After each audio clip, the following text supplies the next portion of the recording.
attributable to Goodluck Jonathan whilst he was in office. Did he succeed in alleviating the economic, social, or political plight of our people? Good morning, good afternoon, good evening, and good night, great Biafrans and lovers of freedom. This is Radio Biafra HAUSA-SERVICE coming to you through the auspices of Radio Biafra London. My name remains Mazi, Jonathan Chinedu from Alu province of Biafra land. Today is the 7th day of the 7th month in the year of our Lord 2022, being Thursday.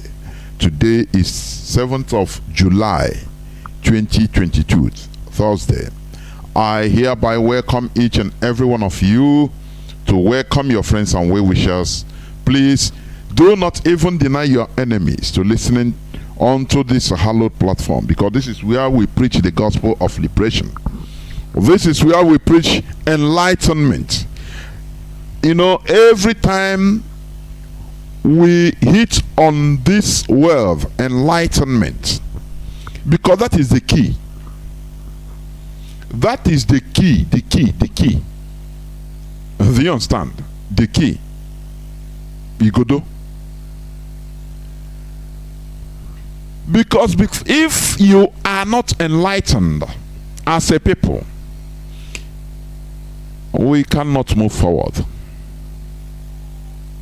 The difference between the developed countries and sub-Saharan Africa is enlightenment. That is the thing. Whereas Africans, sub-Saharan Africans, are busy looking for their daily bread. Daily bread. They don't care about the future of their generations. When you talk about it to somebody, will tell you, boy, how long am I going to beg? Let me find what I will eat. And when you born them, you know, after God will take care of them. That is it. You know, the other day I said something, which is a question I used to ask. Let me put it again. When I was watching a documentary about the old Roman Empire, Emperor Augustus, Julius Caesar, Augustus Caesar, all those people, even before Christ, more than 2,000 years back, they were able to build things, infrastructures that are still being used today. I don't know whether you understand what I mean. I mean, they were able to build swimming pools, heating and cooling system. The way the engineers built their cities, as of that time, more than 2,000 years back. And I start questioning. I say, but where were the black race, our ancestors that time? What were they doing? Oh, they were only interested in going to farm, getting farm produce, eat, go get a meeting, and drink, and that's it. This is something I never really got the answer, honestly. In as much as our people during the antiquity, they had civilizations, yes, more than 4,000, 5,000 years. We had a writing system, but it should not have stopped there. Our own way of writing, hieroglyphic, picture writing, our own Nchibidi, yes. Why don't those people plan for the future by at least thinking that, look, they have to develop with time. You know, I studied about the old Songhai Empire, 13th, 12th century. As of that time, there was a king of Songhai, Mali Empire, to be precise. His name is just called Mansa Musa. He was one of the richest kings of his time, or of even antiquity. One of, I think in 13th century, 12 something, almost 1,000 years back. Listen attentively what I want to bring out here, because it is troubling. This man, whereas the old empires were at least thinking of building things that will serve, help develop their people by building even cells. What I mean, SAILS, not SELL, no. Selling sheep, boats that use tarpaulin clothing for as a power, which is still in use today. Now, do you know what this man Samusa, being a black person, because Mali was that time the biggest producer of gold, the largest gold deposit. Even is still there today. Mali you are seeing today. When they call Mali, they say it's a poor country. No, they are not poor. All they have are poor management. That's it. Do you know that Mansa Musa in 13th century, being the king, he saw gold to the extent gold was everywhere in Mali, that he went to Mecca. Listen attentively.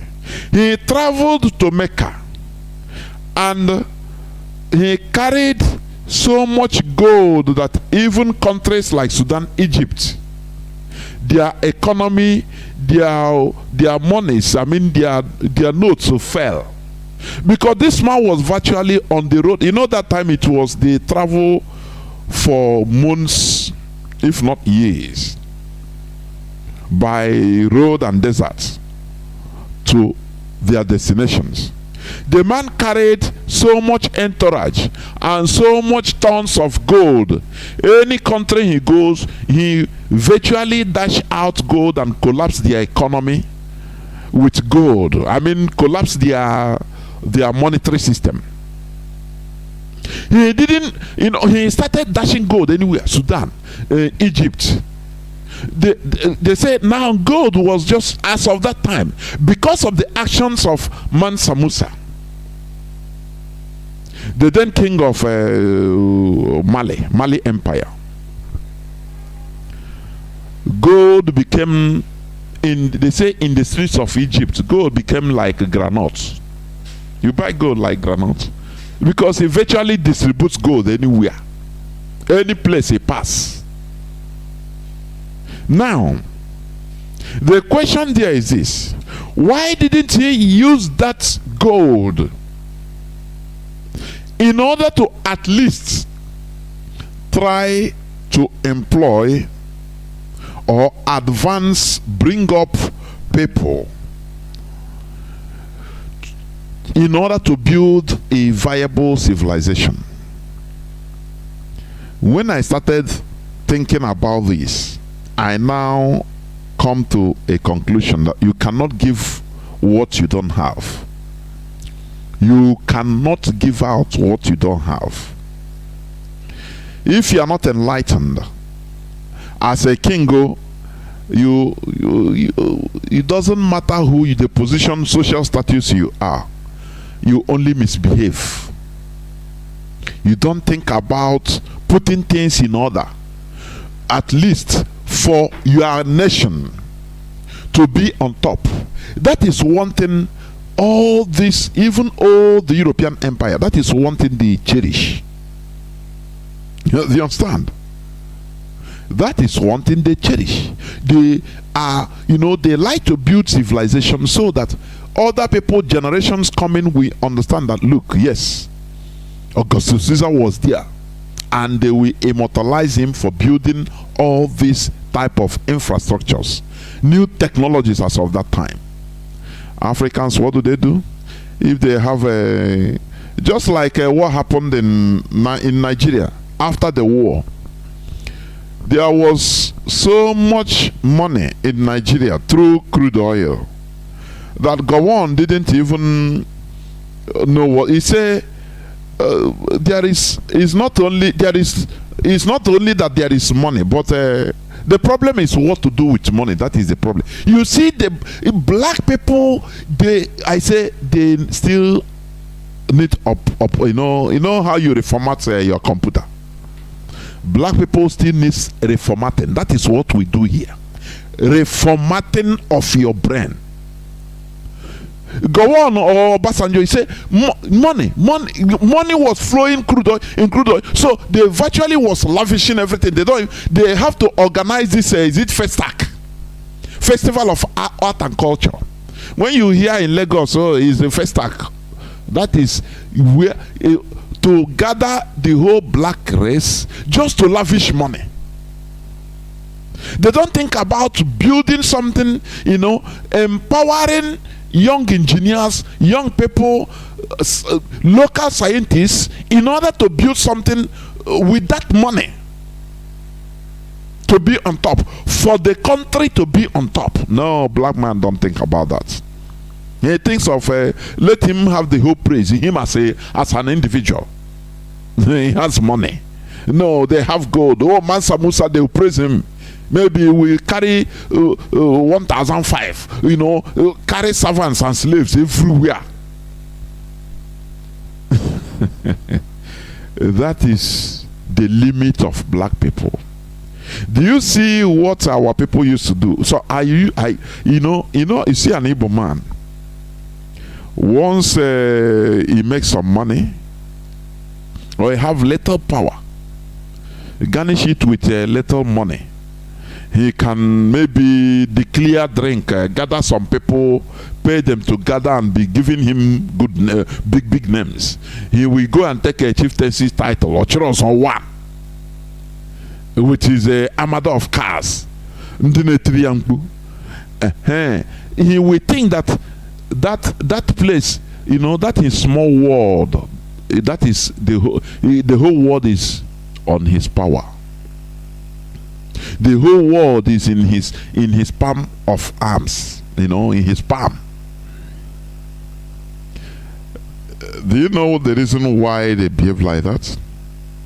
Because they lack enlightenment. Do you understand me? Enlightenment. Enlightened people don't even make noise. They walk and work for the future. They build things, they build history, in short. That is it. They build history. Not to come out and say, hey, Rocha say, my governor. A declare drink anang. And that is where you think life ends. No legacy. No legacy. That is the worst thing that happened to black people, to our people even. They think that legacy is answering Ochiros on one, maybe in your village, because you finance building of one town hall, you become they give you chieftaincy title Ochiros on one.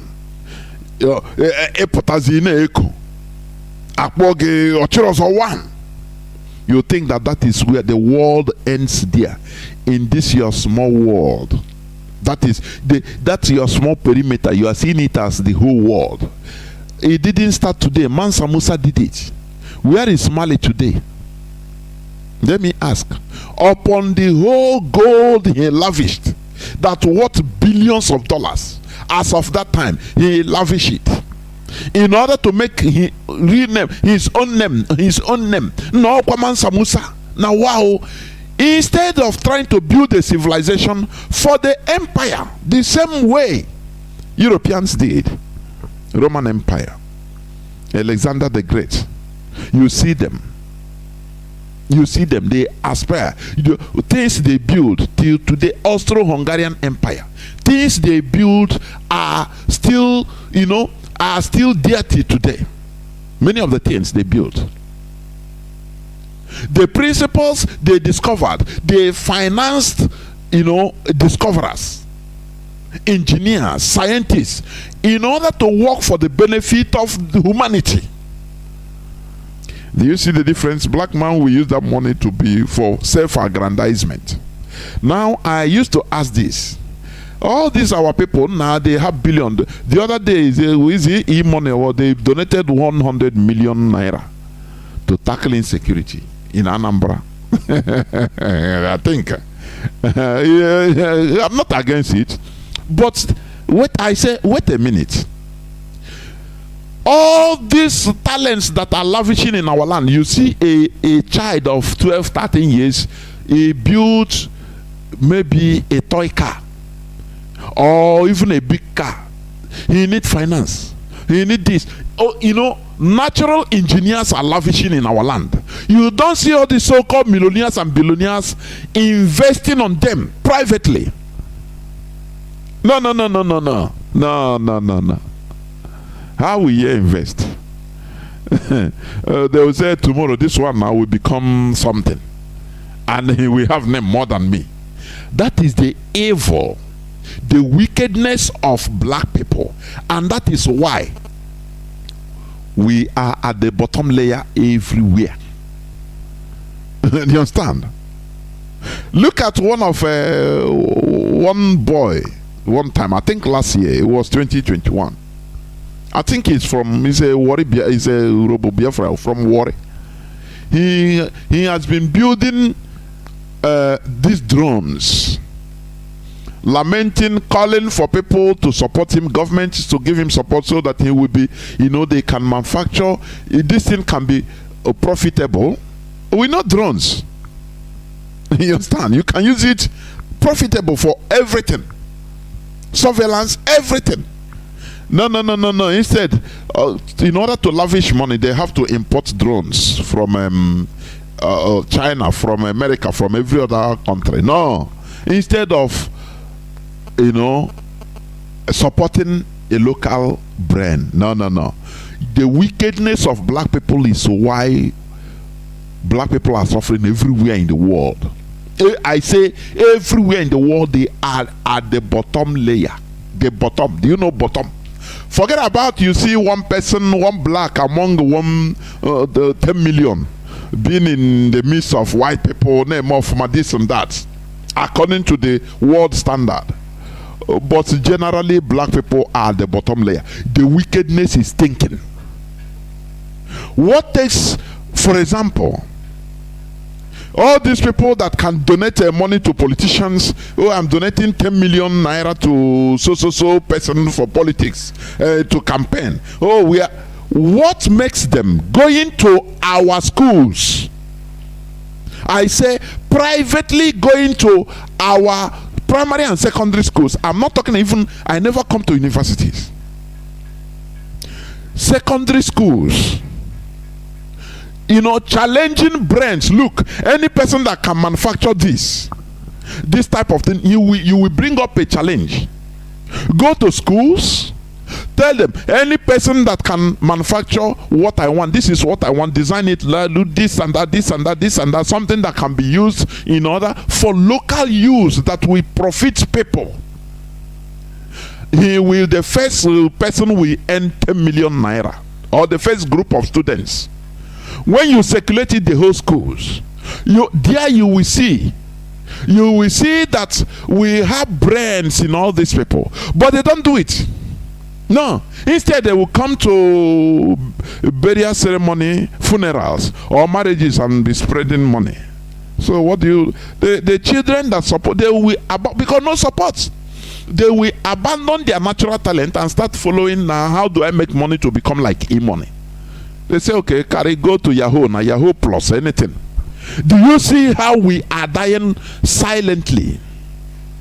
Do you understand what I'm saying? Only if people could understand this. When you challenge, go to excursions. During my secondary school days, I could remember, if we go students excursions, you see, I'm not talking of university. I never come to that, because that one is another thing altogether.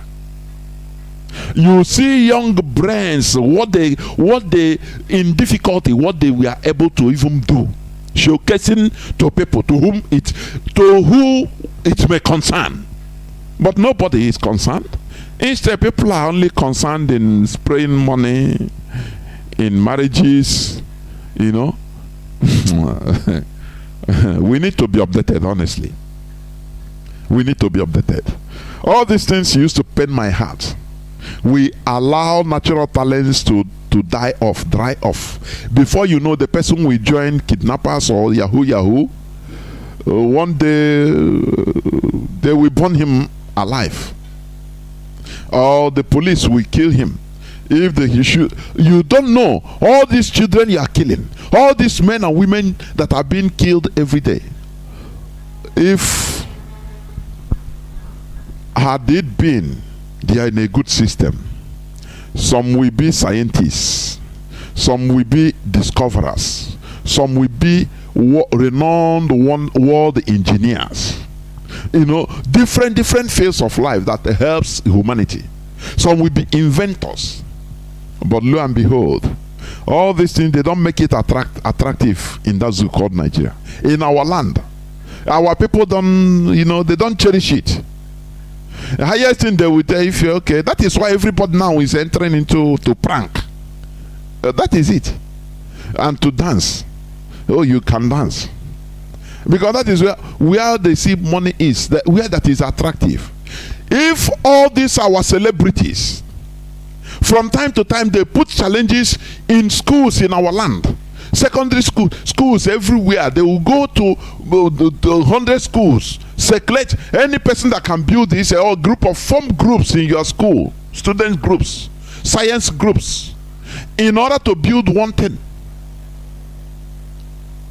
that could be profitable. Now the first person, the first prize 5 million or 10 million, second prize, you know, you make it, you will see people walking.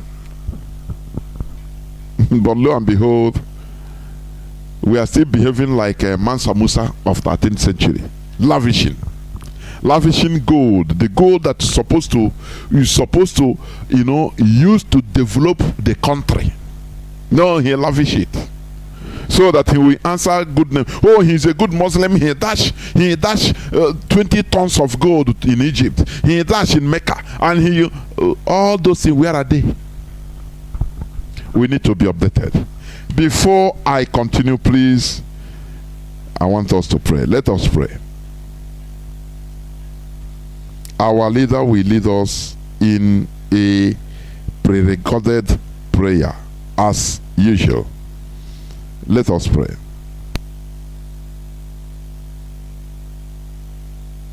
Oh, mystery God. Absolutely no mystery God. There is no God in the sky, and there is no devil under the ground. I'm sorry, I put the wrong thing. I'm coming. We must pray. As long as we come on air every evening, the whole world must listen. As long as we preach this very gospel, Chukwukika Abiyama must be with us. Therefore, without any further hesitation, we must proceed to offer every prayer to Chukwukika Abiyama, who resided in heaven. Therefore, as we always commence, not from today, but from of old, our Father who art in heaven, that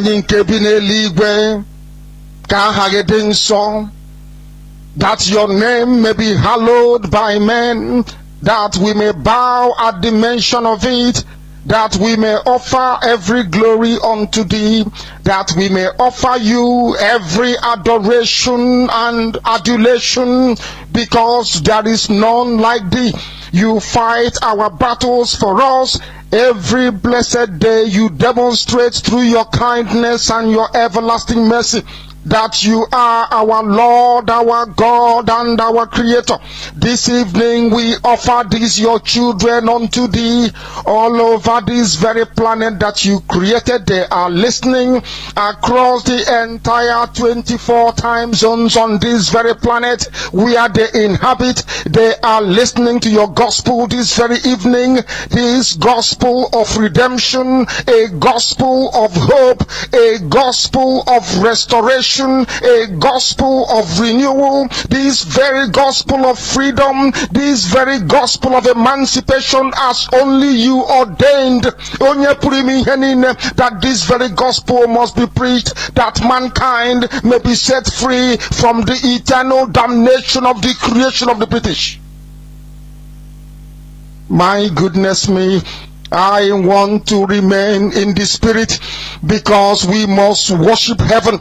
We answer your name, O Lord of hosts. Everything about us is designed to offer glory unto thee. We have atoned for our sins last year. This very year we have not only atoned for our sins, we have spilled, we have shed blood, they have shed our blood. We have let our sacrifice be made unto thee. Even on the 30th of August, as we are being felled by the bullets of the enemy, by the workers of iniquity and of darkness, we remain very strong today to beckon upon thee, to ask you for your mercy and for your grace, to ensure that your kingdom is restored upon the face of the earth, that you can bring your healing hand to bear upon the life of those of them that you created for one singular purpose, and that purpose alone, which is to worship you in truth and in every honesty. Is there any way that we have erred? Is there any way that our ancestors may have sinned? We confess before a congregation of the whole of humanity to ask you, O Lord of hosts, to have mercy upon us. You must have mercy upon us. We have suffered enough. We have been subjugated enough. We have been tortured enough. We have been imprisoned enough. We did not do these people anything. Our only crime is to answer your name. Our only crime is to be born your children. Our only crime is to excel at everything that we place our hands into. Our only crime is to exhibit your glory and your blessing, which manifestedly is upon our lives every blessed day. That is why they want to kill us. That is why the British want to join those of them who don't know you to destroy your creation and your inheritance. You will not allow shame to befall your name. You will not allow the enemies to triumph over the lives of your children, because you created us to exist, to worship, to honor, and to praise you. That is exactly what we are going to do when this Biafra comes. It will come in truth and in every honesty, because we remain every blessed day whiter than white and whiter than snow. Is there any way that we have sinned that you cannot forgive us our trespasses, to enable us to fulfill your own word which was spoken thousands of years ago, that instead of what you promised not to come to pass, that heaven and earth will cease to exist? You opened your mouth to bless mankind to the coming of Yahweh Yeshua, who came here and said, let your kingdom come on earth as it is in heaven. Those words can never be in vain, because they are anchored upon your holiness and your magnificence. That is why in the end we know that Biafra will come, that these children that we have given birth to all over the world, and their children, and their children, and their children, as long as they give birth to them and they are Biafrans, they will worship you in truth and honesty. Through this very work we are doing, mankind will come to understand you. Let your miracle be wrought in our lives. Let us witness and behold your magnificence, your holiness, your mystery, and your grace under our command. O Lord of hosts, we call upon you. We call upon you to heal. We call upon you to provide succor to those of them who are inconsolable. We ask you to come and strengthen those who are weak. We ask you to restore hope where there is hopelessness. We ask you for inclusion where there is destitution. We ask you for one brotherhood, one camaraderie, one bone, one blood, and one flesh of your children. The Efiks and the Bibios, the Izon, the Shekiri, the Isobos, and also those of them from Isoko. We are traveling all the way to the lands of Igala. We are moving on from there to Idoma, to Igede, to the territories of the Igbo land. All these places we dedicate unto thee. All these lands of yours, we ask you to cover it with your mercy, because Biafra will come, and when it does, we will dance on the streets. I'm telling you, by the time that we are done, humanity will think that we are mad, we are drunk in your glory, and rightfully so, because your kingdom will come to rest upon this very earth. That very kingdom is the unadulterated, non-negotiable sovereignty of the Republic of Biafra, that your will may be fulfilled in our time. All this we pray, all this we ask for, in no other name apart from that name that belongs to you. Ahadin sosine bige birone bigebi. Ise.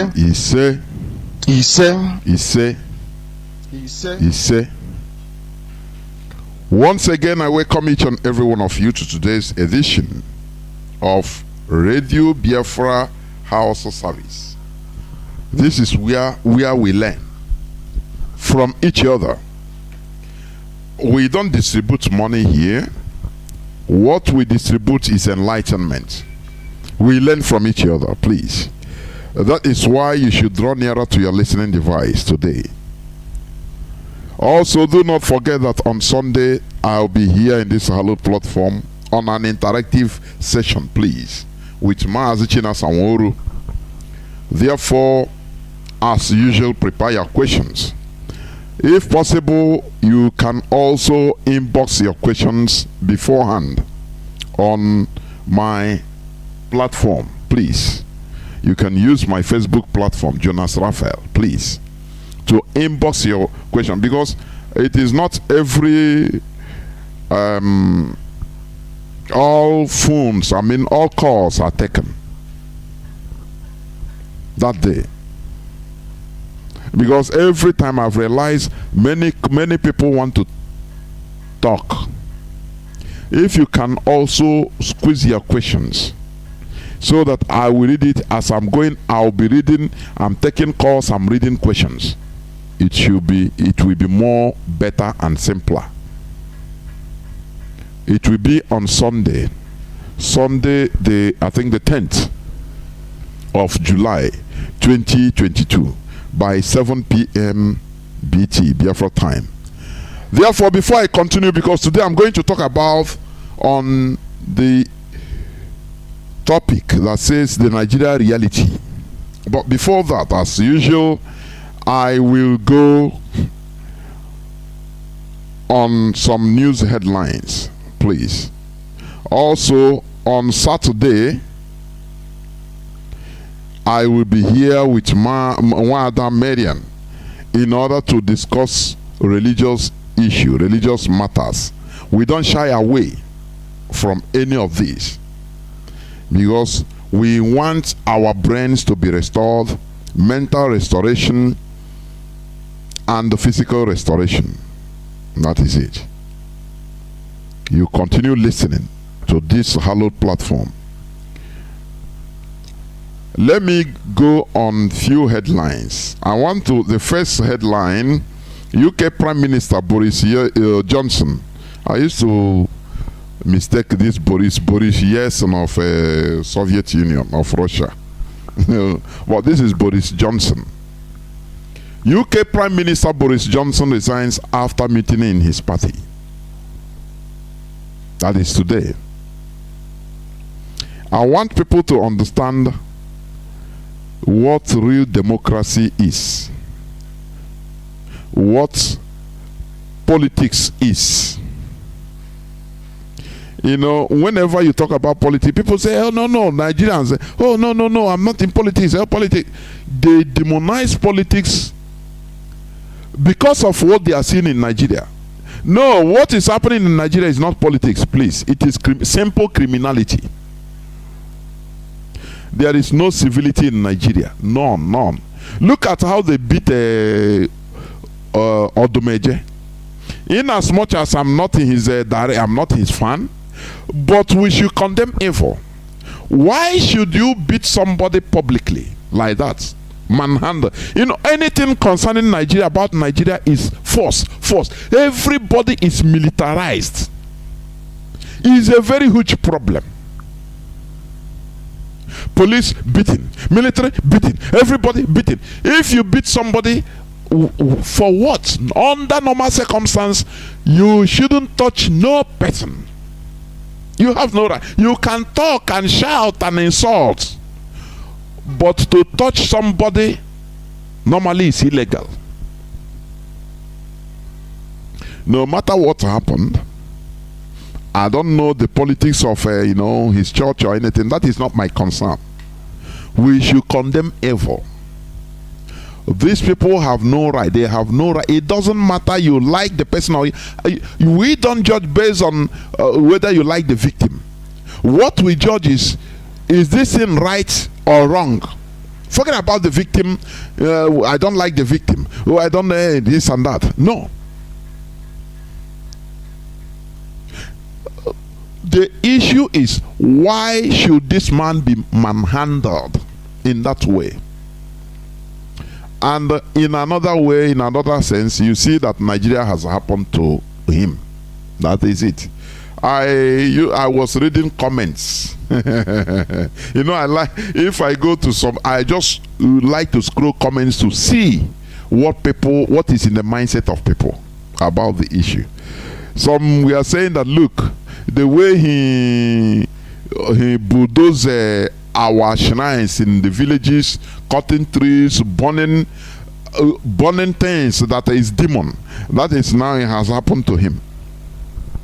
My own is this, because according to official government press release, Lulu said that he built his church on a waterway. That is, I'm not concerned about it, but the physical manhandling, that is condemnable.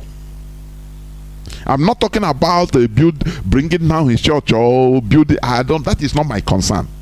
The physical manhandling. Do you see? Civilization is still far in our land. Oh, I don't know how to express this. We are still far, very far from civilization. I'm telling you honestly. Any slightest thing is beating. You hit somebody. For what? Because you have gun or you have little power, government power, mandate, in order to do something. Now you take it as a person and you beat. No, we are still stuck in Stone Age. Forget about that. We are using internet like others, talking on social media like others. You find out that the behavior of our people, of Nigerians, they are still stuck in Stone Age. The Fulani Caliphate has succeeded in bringing back everybody to 7th century. I'm telling you honestly, in Nigeria. That is why you cannot see people talk politely in Nigeria. It's impossible. It's impossible.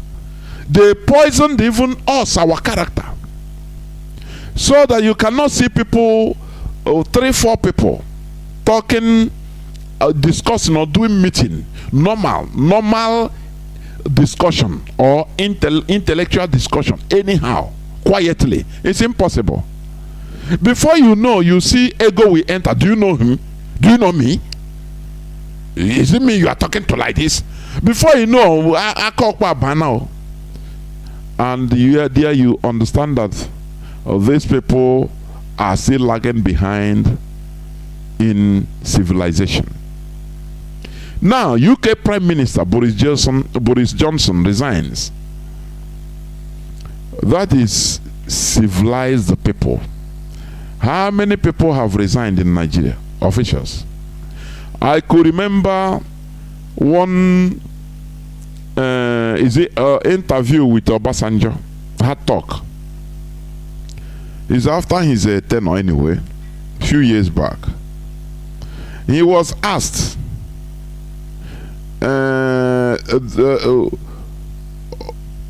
you corrupt? He said no.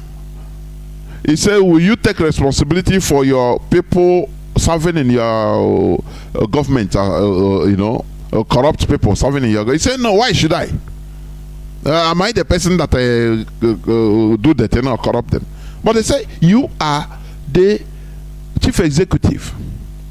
So you take responsibility. You know, there is something in Nigerian government or in that lack of responsibility or taking responsibility. They only take responsibility when things are good. But things are bad, no. They will tell you, no, is it me that all of a sudden, even all these things, you see it in comments of ordinary people, ordinary Nigerians. When they will blame a president, a governor for something, maybe a military or policeman shot somebody and killed somebody, they say, this president. You see somebody say, no, is it the president, the person that ordered him? Is it the president that shoot him? And I look at the mentality. They don't understand what is responsibility. Once you are in the office, both good and bad, in that highest office, you are responsible. It doesn't matter. That is how it is done. Do you know the main reason Boris Johnson resigned? Because of the scandal, COVID-19 party scandal, Partygate. In 2020, while people are still on lockdown, a video somebody showed you on one time, Boris Johnson was partying. He attended somebody's I think a birthday anniversary, and they were partying, dancing. That is the only thing. The people now, there was an outcry, and today we saw, even when they voted vote of no confidence, he survived it, just nearly. But it didn't end there, because the people, they are civilized. His own party members started leaving him. 59 of his party cabinet members, they resigned first. So they say, we cannot continue with, so no matter you are in my party. But they have conscience, because they are serving a country. They have a country that is more than their party that they are serving. Not in that shenanigan, not like that shenanigan in Nigeria. We called Nigeria. Not like anything Nigeria. Can you tell somebody to resign? Where he's looting. His brothers, his friends. I could remember during the COVID lockdown, they are always partying. You will see, even I think Buhari children even went to shopping with Nigerian private jet, the presidential private jet. You see people partying.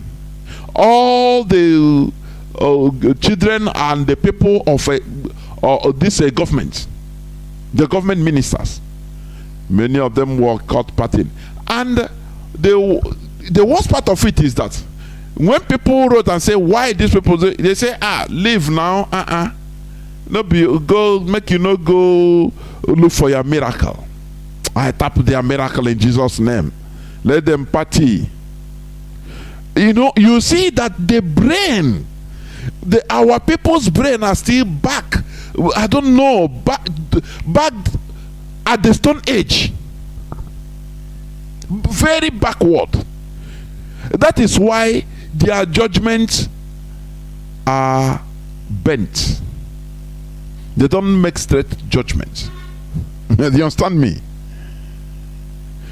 their judgment are not straightforward at all because of the way they reason. Boris Johnson just resigned because of what happened. Because he knows that he's serving a people, that they don't have any confidence in him again.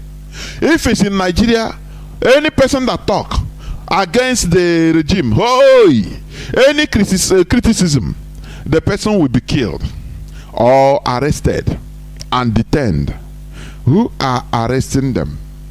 The same ordinary military that are crying that they are not being paid. The same police that you go to their cantonments, their barracks, you will not be able to, even in their rooms, you will not be able to sit down there because it's disgusting.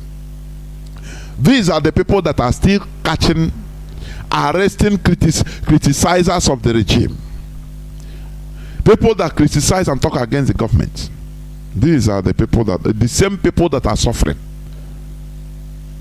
Like the people that slapped, that we are beating Odumeje.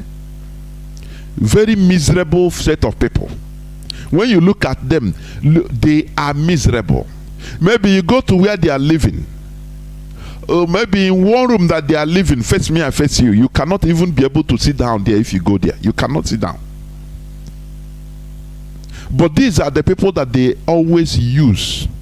They become overzealous because they have little, they empower them. Do you see? It's just like when you empower a chimpanzee, carry a gun and give to him. He will not. He will shoot you. He will be trigger happy and be shooting anything on his way. That is exactly how Nigerians work, how they behave. It's very, very pathetic. Britain, United Kingdom, is where politics happens or takes place. A prime minister cannot be there that is not popular. Why? That the people don't love. No. He will go because he's serving the people. That is where service, public servant. Do you know what is the meaning? Public servant. He is serving the public. So he depends on the public approval. If you don't have public approval, you go. What are you doing there? But in Nigeria, kill the person. Any person that talk about they kill him. They kill him. It's very, very pathetic indeed, honestly. Let me go on another news headline. Another news headline.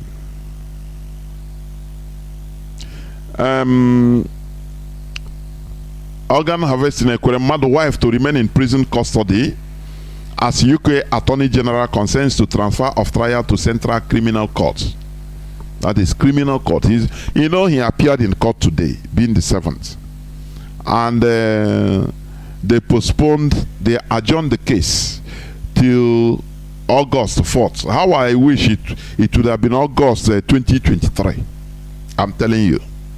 Because these people are evil. What baffles me is this. You see people that are trying to demonize the young man. The way people reason is fundamentally flawed. Our leaders have tried to correct this. They say, this man, this boy self, how he not talk through. He just go there to use this and that. And just imagine a poor boy like that, 21 years old, doing his day job. Somebody that, had it been, if not for the failure of the system, which is caused by people like Ekweremadu and co, he wouldn't be doing Kimbom. Because he said he was in where he was doing Kimbom, and people came and told him that you want to travel, okay, you do this. Imagine in a Nigeria of today, just imagine. Any person you promise, I will take you to London, make visa for you, you don't pay I'll pay your ticket, everything. Only if you go there, you donate your kidney. Tell the person there in Nigeria, he will agree. He will say even, I will donate the two, don't worry.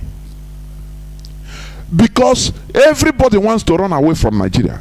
So these people that are causing the mayhem, that are causing the failure, now they make things, impoverish everybody so that things will be cheaper for them.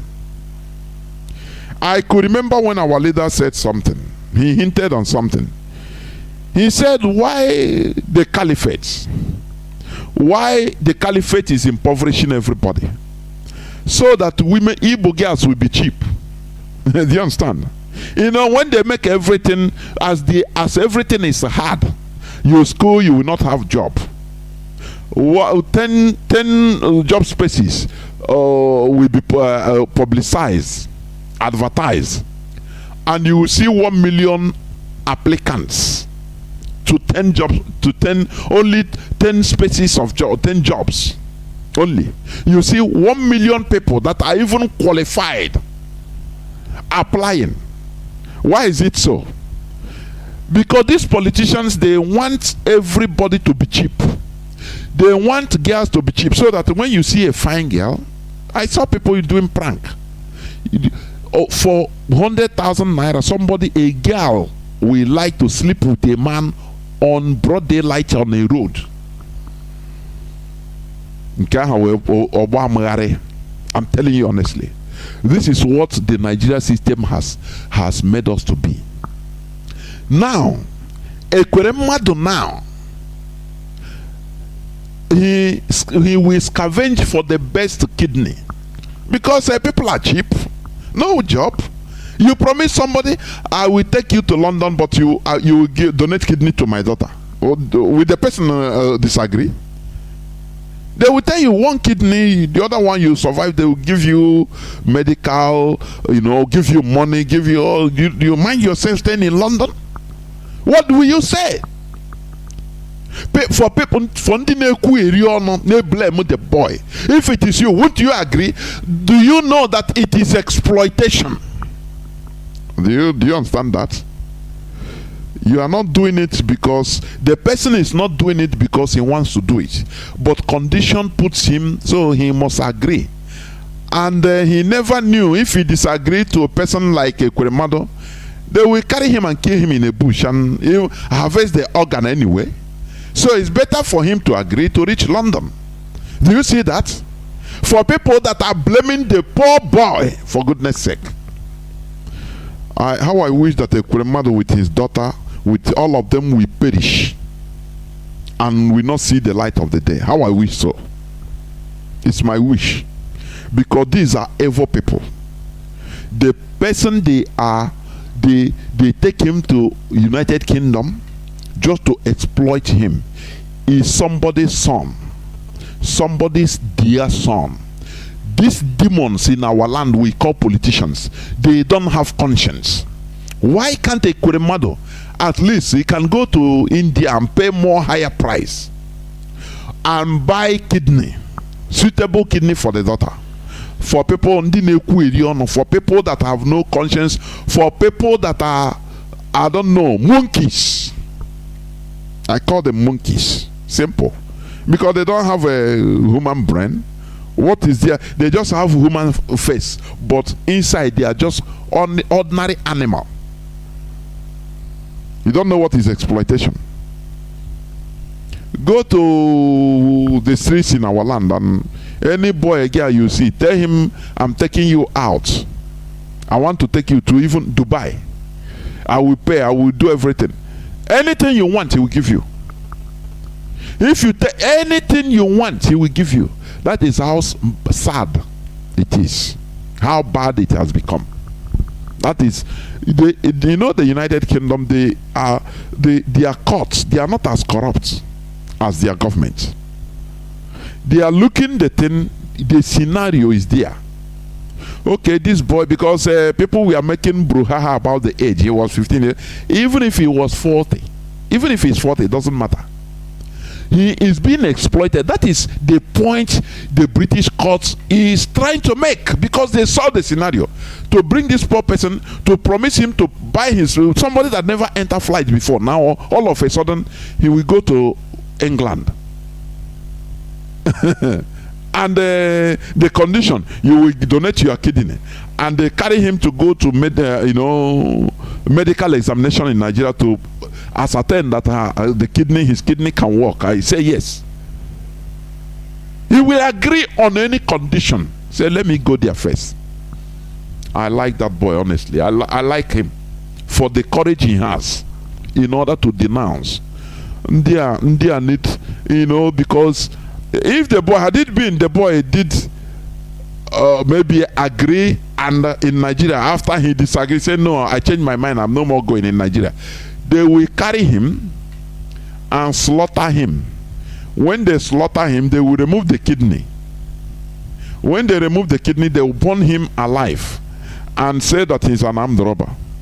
And you, that is a demon blaming him, will come and say, hey, now wow, all these armed robbers. You don't know what happened.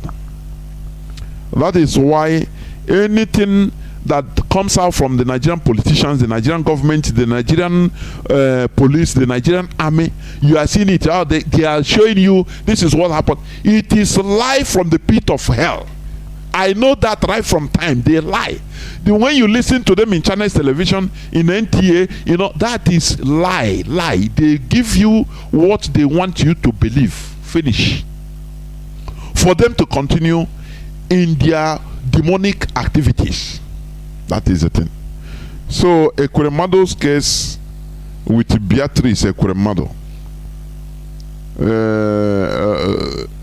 they say he faces a charge of conspiracy to arrange or facilitate the travel of another person for exploitation under Modern Slavery Act 2015. That is what Britain. Britico. They don't reason like you because they don't reason like you, and that is why they are using the caliphate in order to subjugate everybody, because they reason in advance.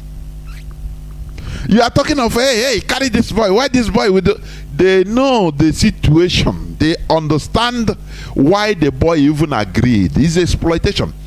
It's not only trying to. They say charge the conspiracy to arrange or facilitate the travel of another person. It doesn't necessarily mean minor, even if a major, because of his situation. That is pure exploitation. Because the man is a big man, he can do it. The boy have no right.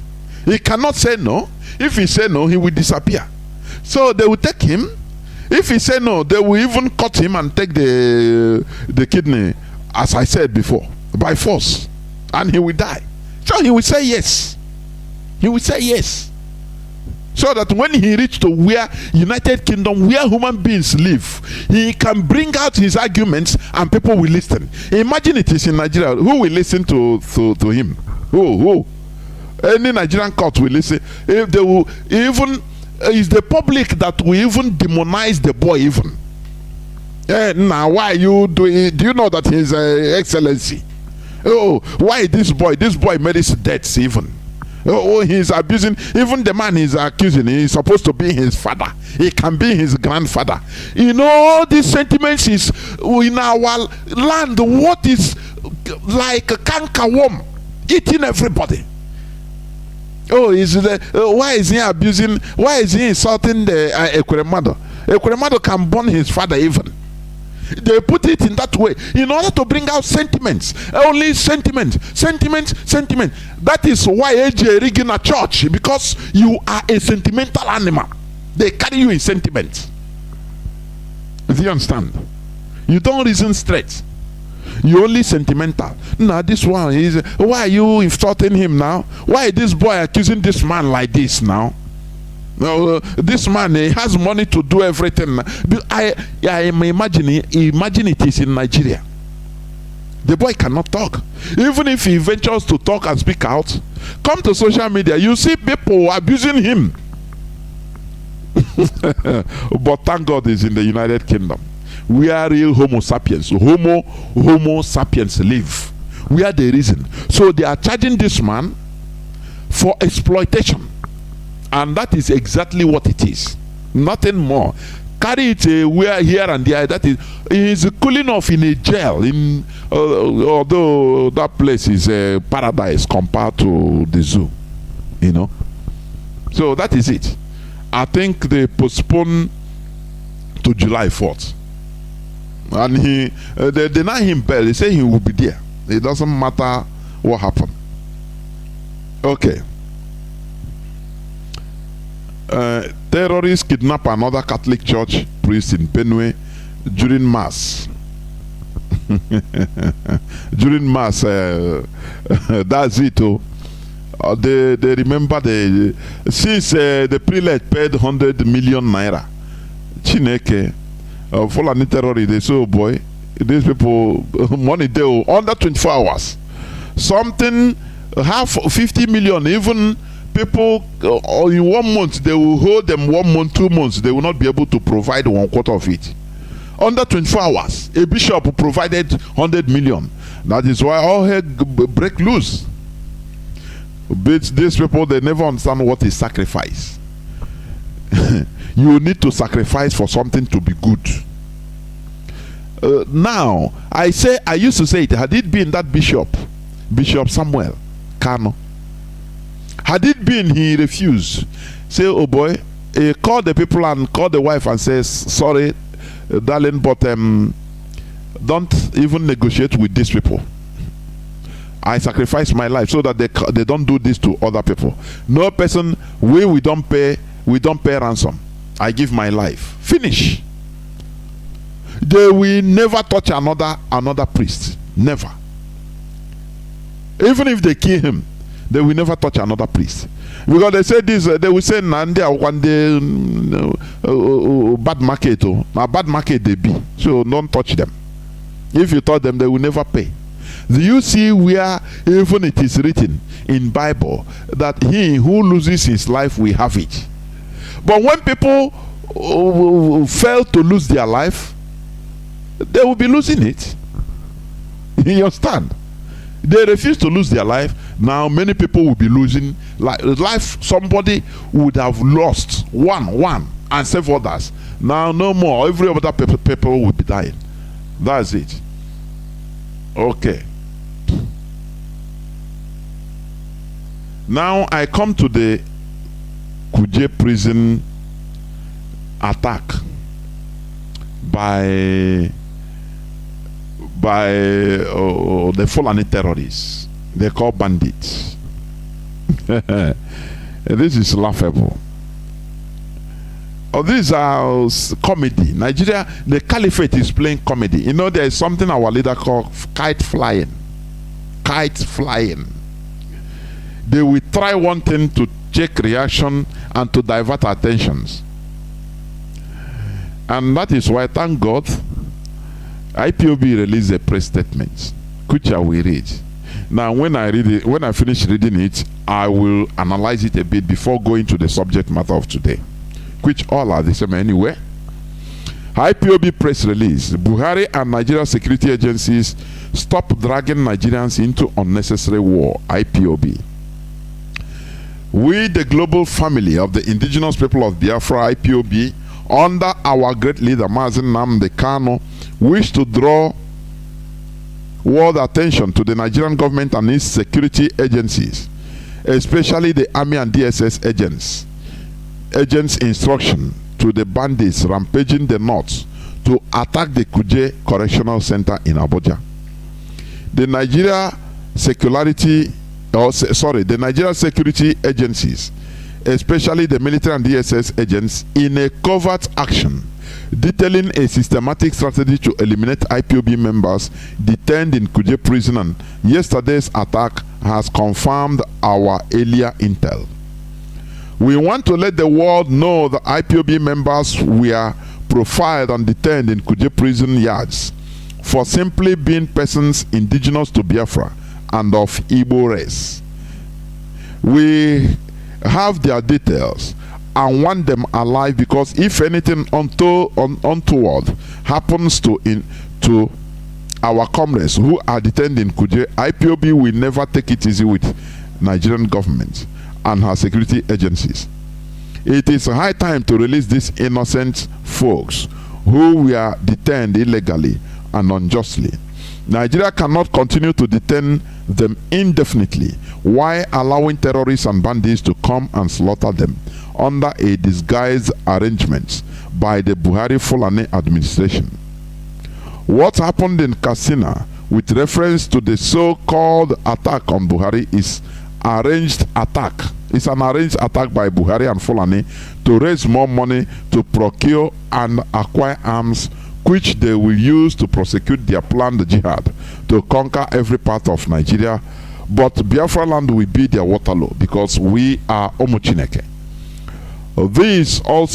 This is also meant to divert attention from the planned attack on Kuje prison to release Abba Kyari and co.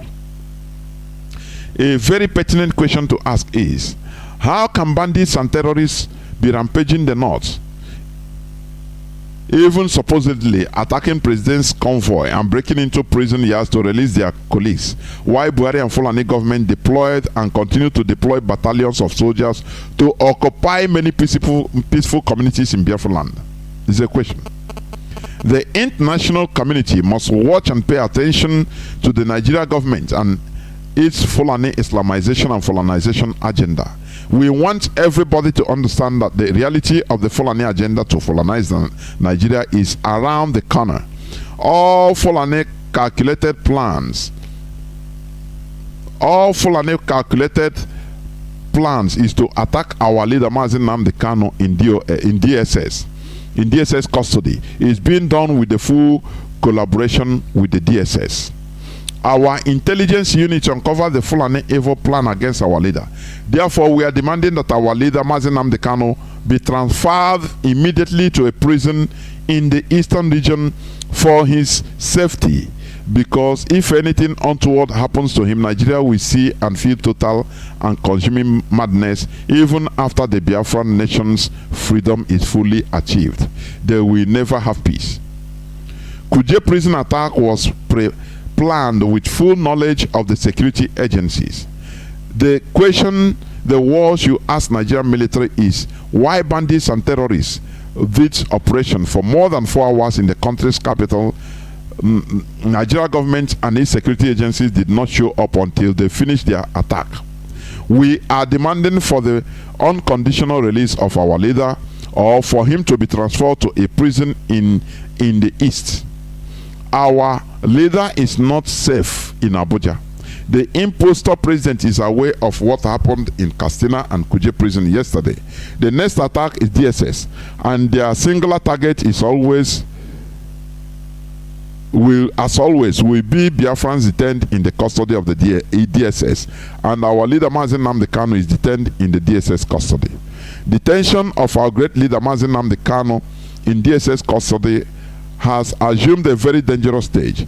This is in view of the ongoing secret meetings between the security agencies, especially DSS, of which one of the outcome was the mobilization of the bandits for a make-believe attack on DSS facility. We call on the civilized countries in the world, especially UK government, US government, EU, AU, German government, Israeli government, Russian government, Canadian government, French and other reputable human rights institutions across the world to prevail on Nigeria government and her compromised security agencies to release our leader Mazi Nnamdi Kanu from DSS custody unhurt.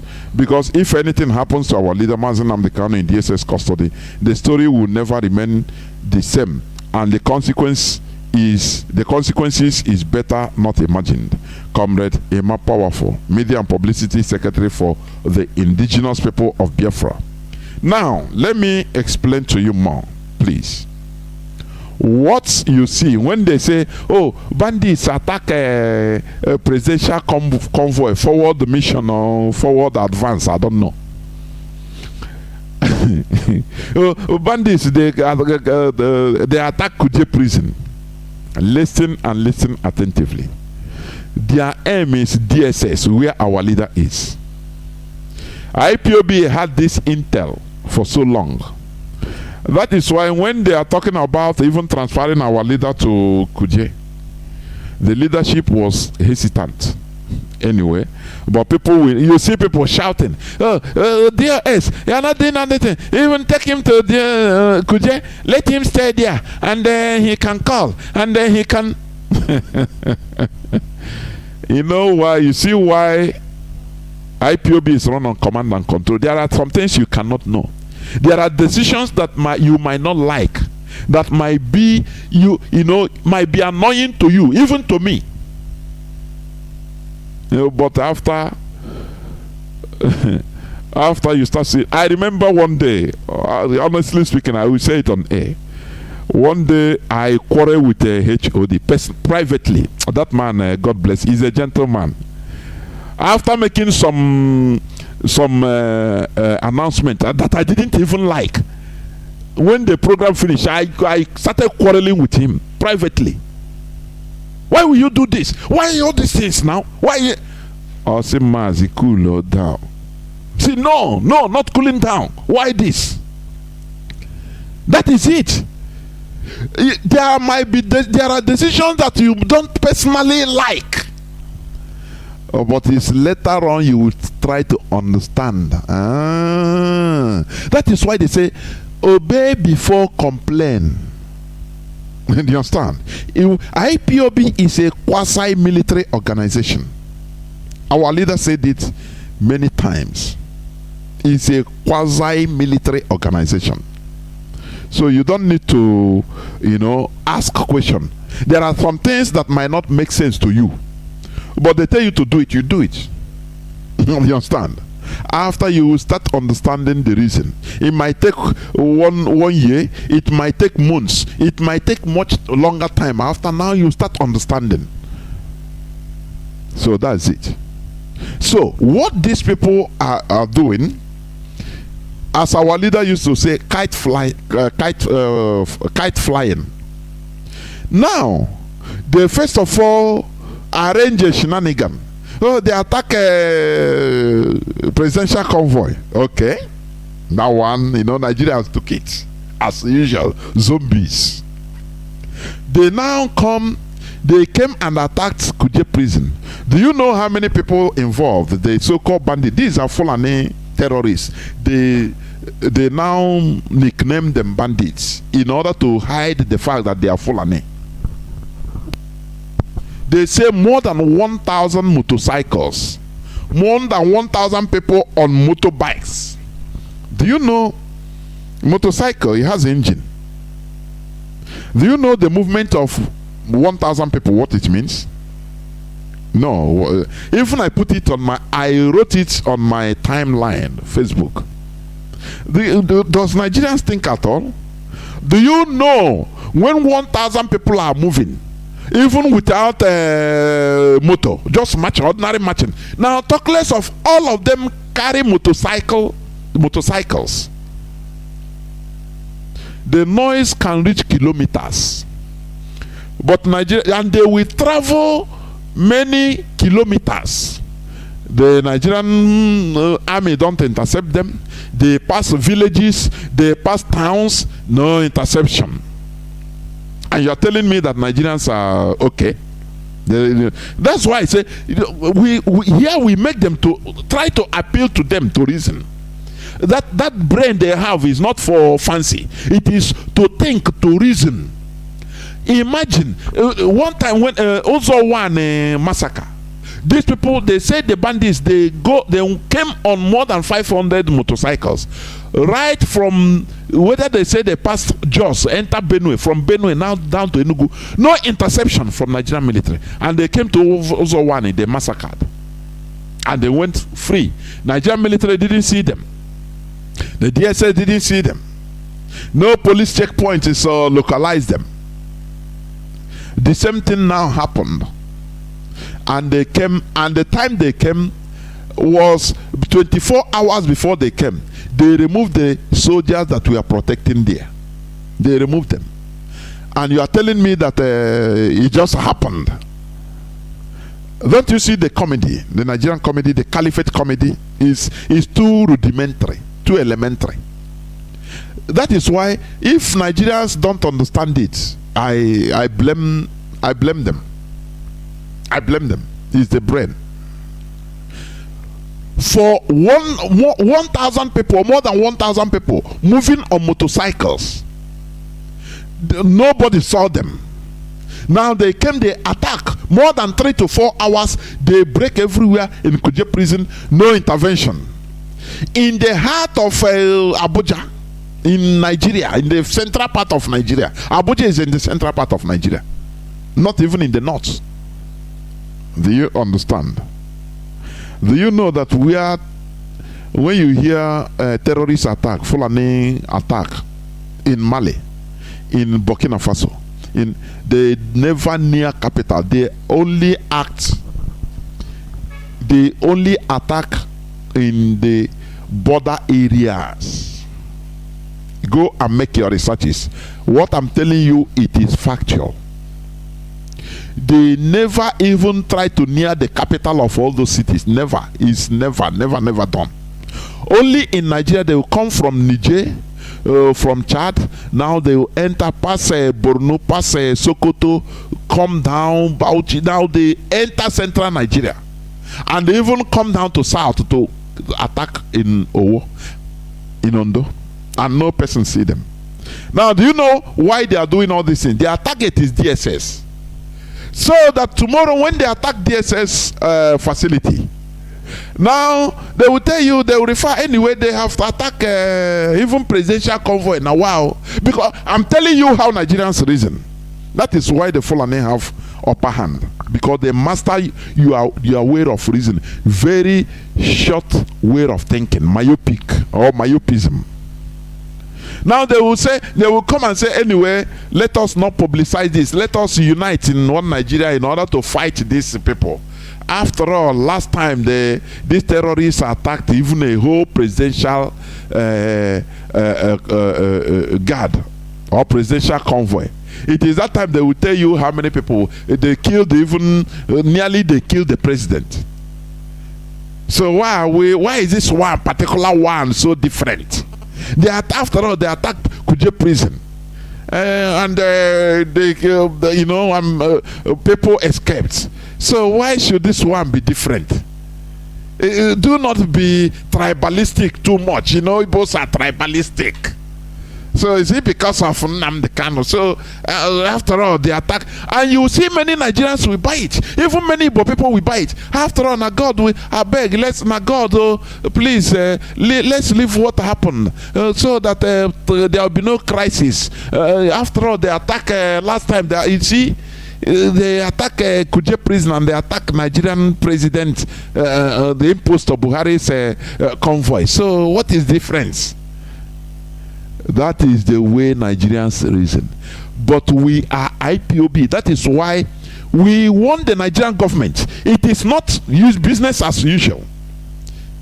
Any attempt on Mazi Nnamdi Kanu's life, before God and man, everywhere will be on flame. Because we shall no more hold any person.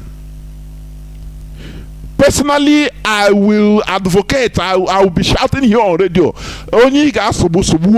That finish.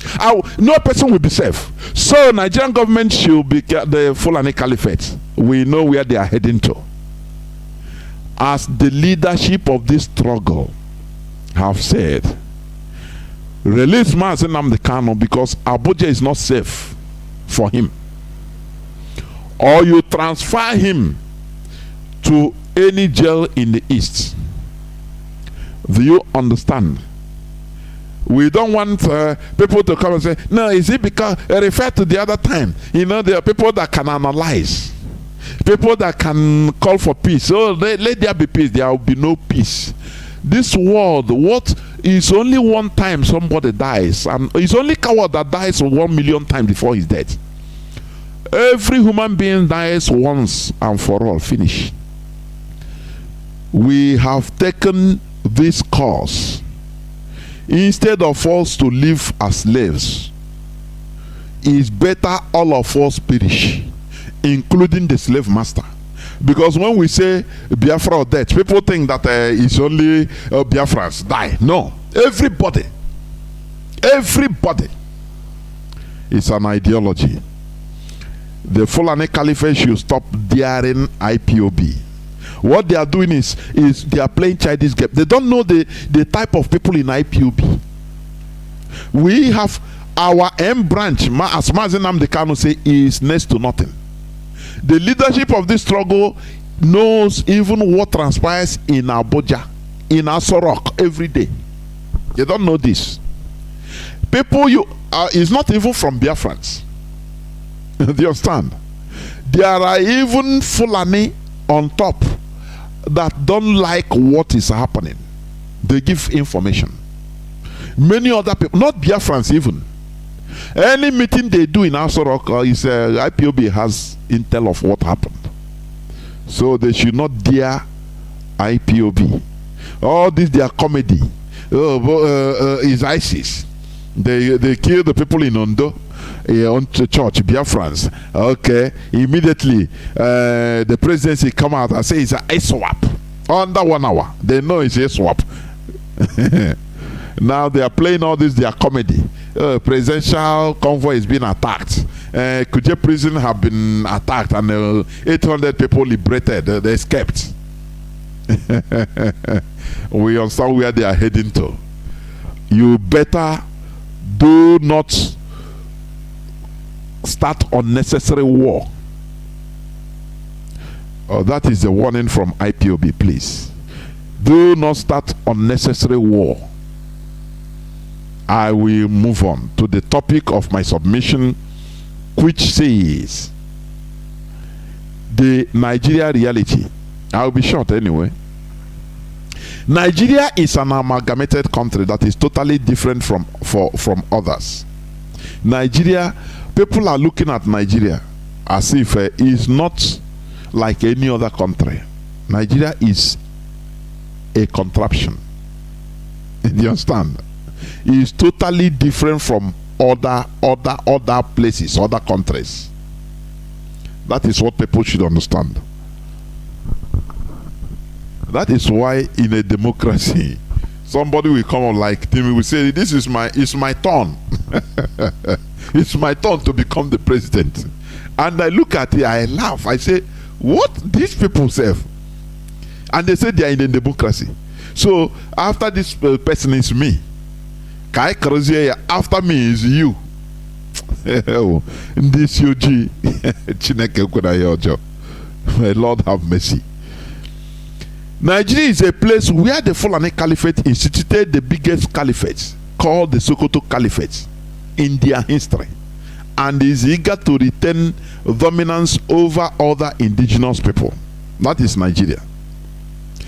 In the whole of Africa, the Sokoto Caliphate is the biggest caliphate instituted by the Fulani Ottoman Fodio. That is why they don't joke with it. If you understand me, that is why they now put it that Allah has given Nigeria to them. I want people to understand it. It became their ideology. They preach it in their mosque. They preach it in their homes. That after all, every Fulani anywhere, from Sudan to Mali to Senegal to anywhere, that Nigeria is their own. Do you know that Futajelon, that is even per se, according to statistics, the Fulani are more in number as a tribe, a major tribe in Guinea. Do you know that? Go and make your researches. Fulani are more than other ethnic groups. They are a major tribe in Guinea, but they don't smell power because the people there understood them. Long time they fought series of jihadi wars with the Jalonkes, the Susu. Now they understood. Do you understand? But the problem we have in our land is that we never met with these people until recently, until the time of colonization. Whereas these other people, where you see, like in Guinea, they have seen these people for so long. They fought wars with them and they know them. In our own, we didn't understand them. we never meet with them. That is why Azikiwe thought that he can maneuver these people, that they don't know anything, that they are just simple cattle headers. Anything Britain talk, say, I beg, I agree, make on the come out first. Make on the come, I agree. Okay, be a ceremonial prayer, I agree. Make on a come out first. You know, I used to say this, and I said it before. The problem is with the average Igbo man is he never see beyond his perimeter. Do you understand? Sorry to give this example.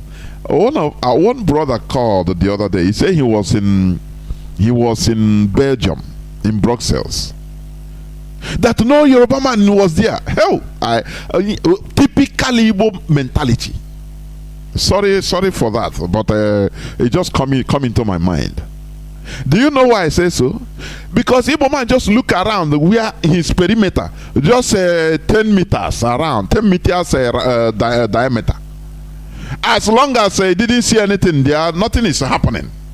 Anything he see there is what is happening all over the world. That is his mentality. So that is why this our brother, though he was corrected anyway and he accepted, he came there. For him, as long as the place he was, he check na wonye Yoruba asimba. No konyi bukam no onye Biafra. He saw Biafra around there, so he check. He believed that no Yoruba man there, so that's why no Oduduwa. That is a typical mentality of an average Igbo man. Typical. Once you tell him, oh boy, there is something happening, he will look na ebona ngonkwo. They will look around, look from there to the other road. Nothing is up. Or say now, stop spreading this rumor. I do on ground. You wait there up now. Got to tell me say something is happening. You know our people, they know how to do. And now we do on ground. Now we do on ground. You don't know that you that is on ground, somebody that is up, is just like radar. Reports are coming from everywhere. He knows more than you that is on ground. You are seeing only maybe Ikenebu layout or whatever. That is only where you are seeing. Before you make phone call, maybe your battery needs charging. You cannot even call because no light. So, what am I trying to say? The Fulani Caliphate understand this mentality, this myopic mentality that is bedeviling us, which our leader tried to lecture us, to deliver us from. You know his deliverance. Mazi Nnamdi Kanu did a very big surgical deliverance on us. I'm telling you honestly. In order to start making us to think above what we are seeing, above our horizon. If the Europeans didn't think above their horizon, they wouldn't have been on top today. Do you understand?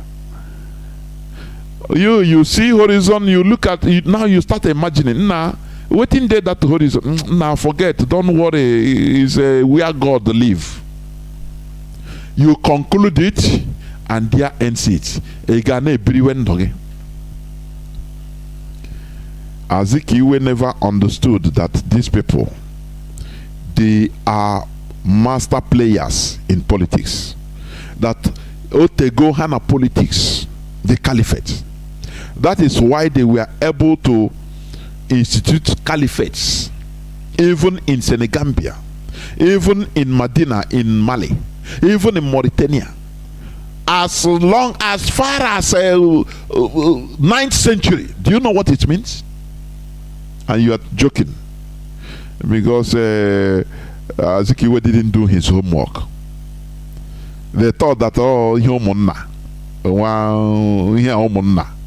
politics, you know. It is high time we remove ourselves from this myopism. I'm talking about the Nigerian reality.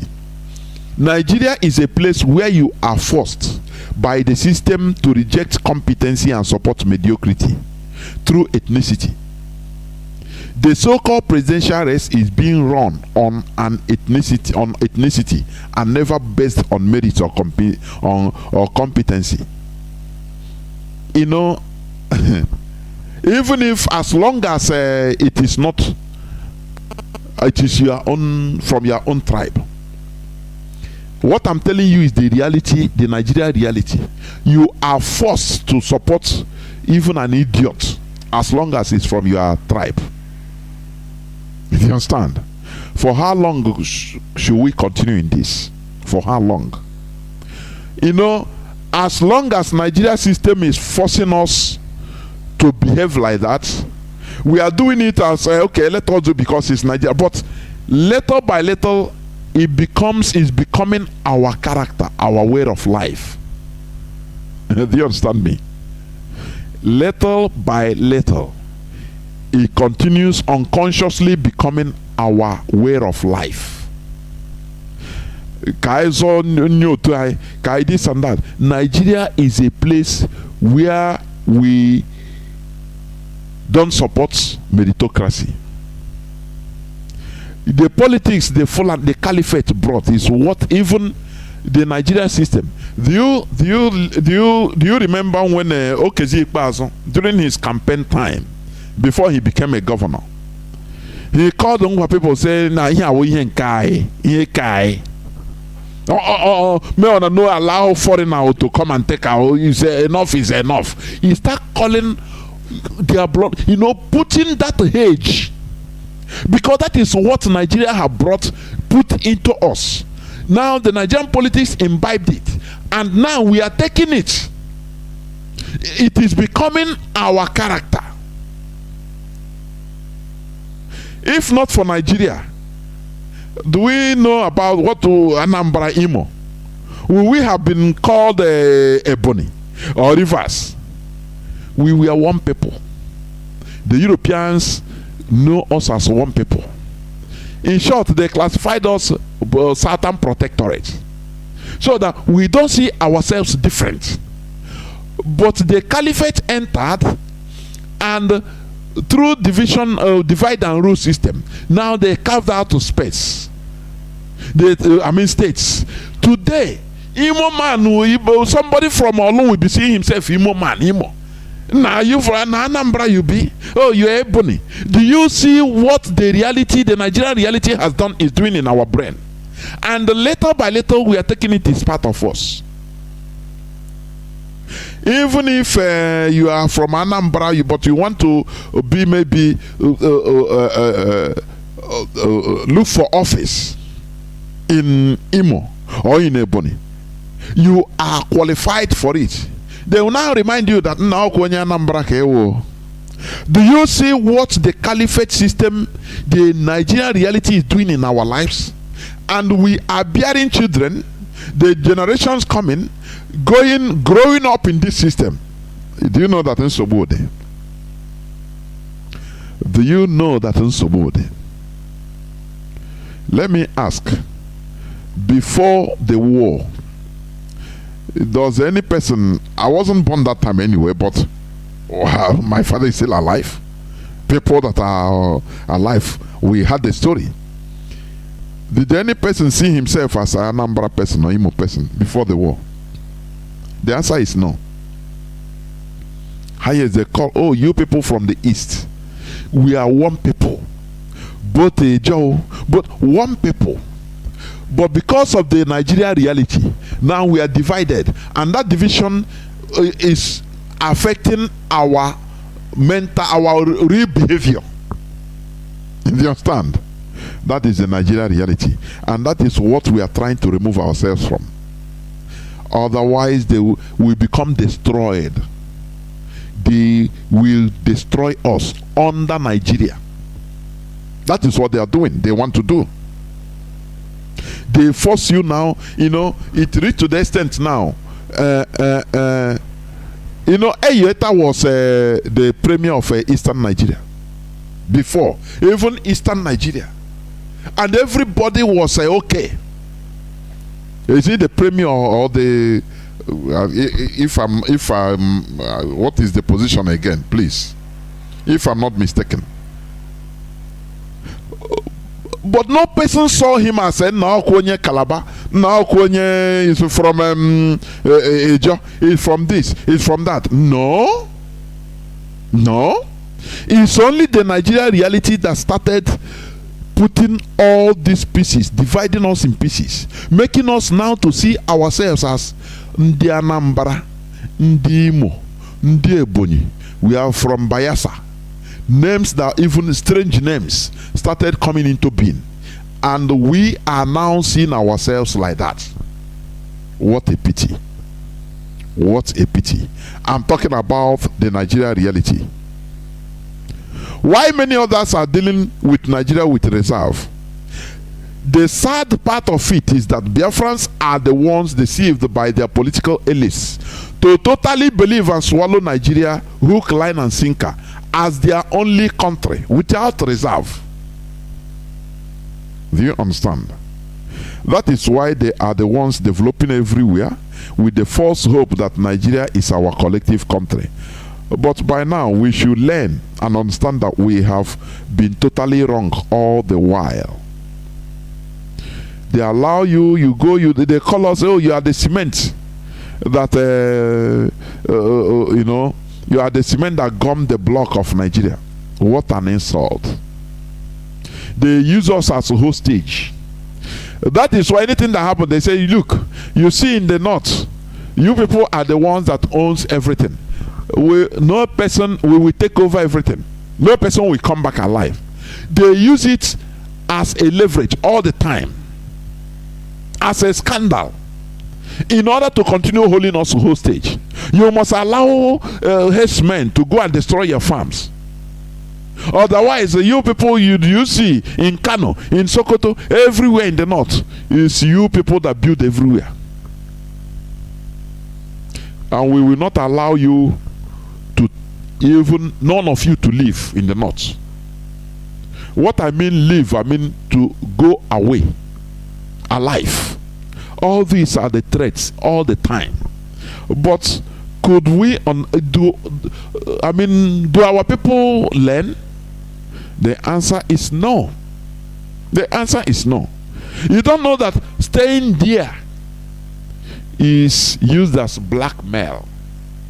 Oh, we are the people that are developing everywhere because we are being deceived to believe that Nigeria is our only country. Forget about your ethnic background, forget about where you come from. Nigeria is for you. And you foolishly believe so. But from time to time, the reality comes, the Nigeria reality comes into play. They show you their face.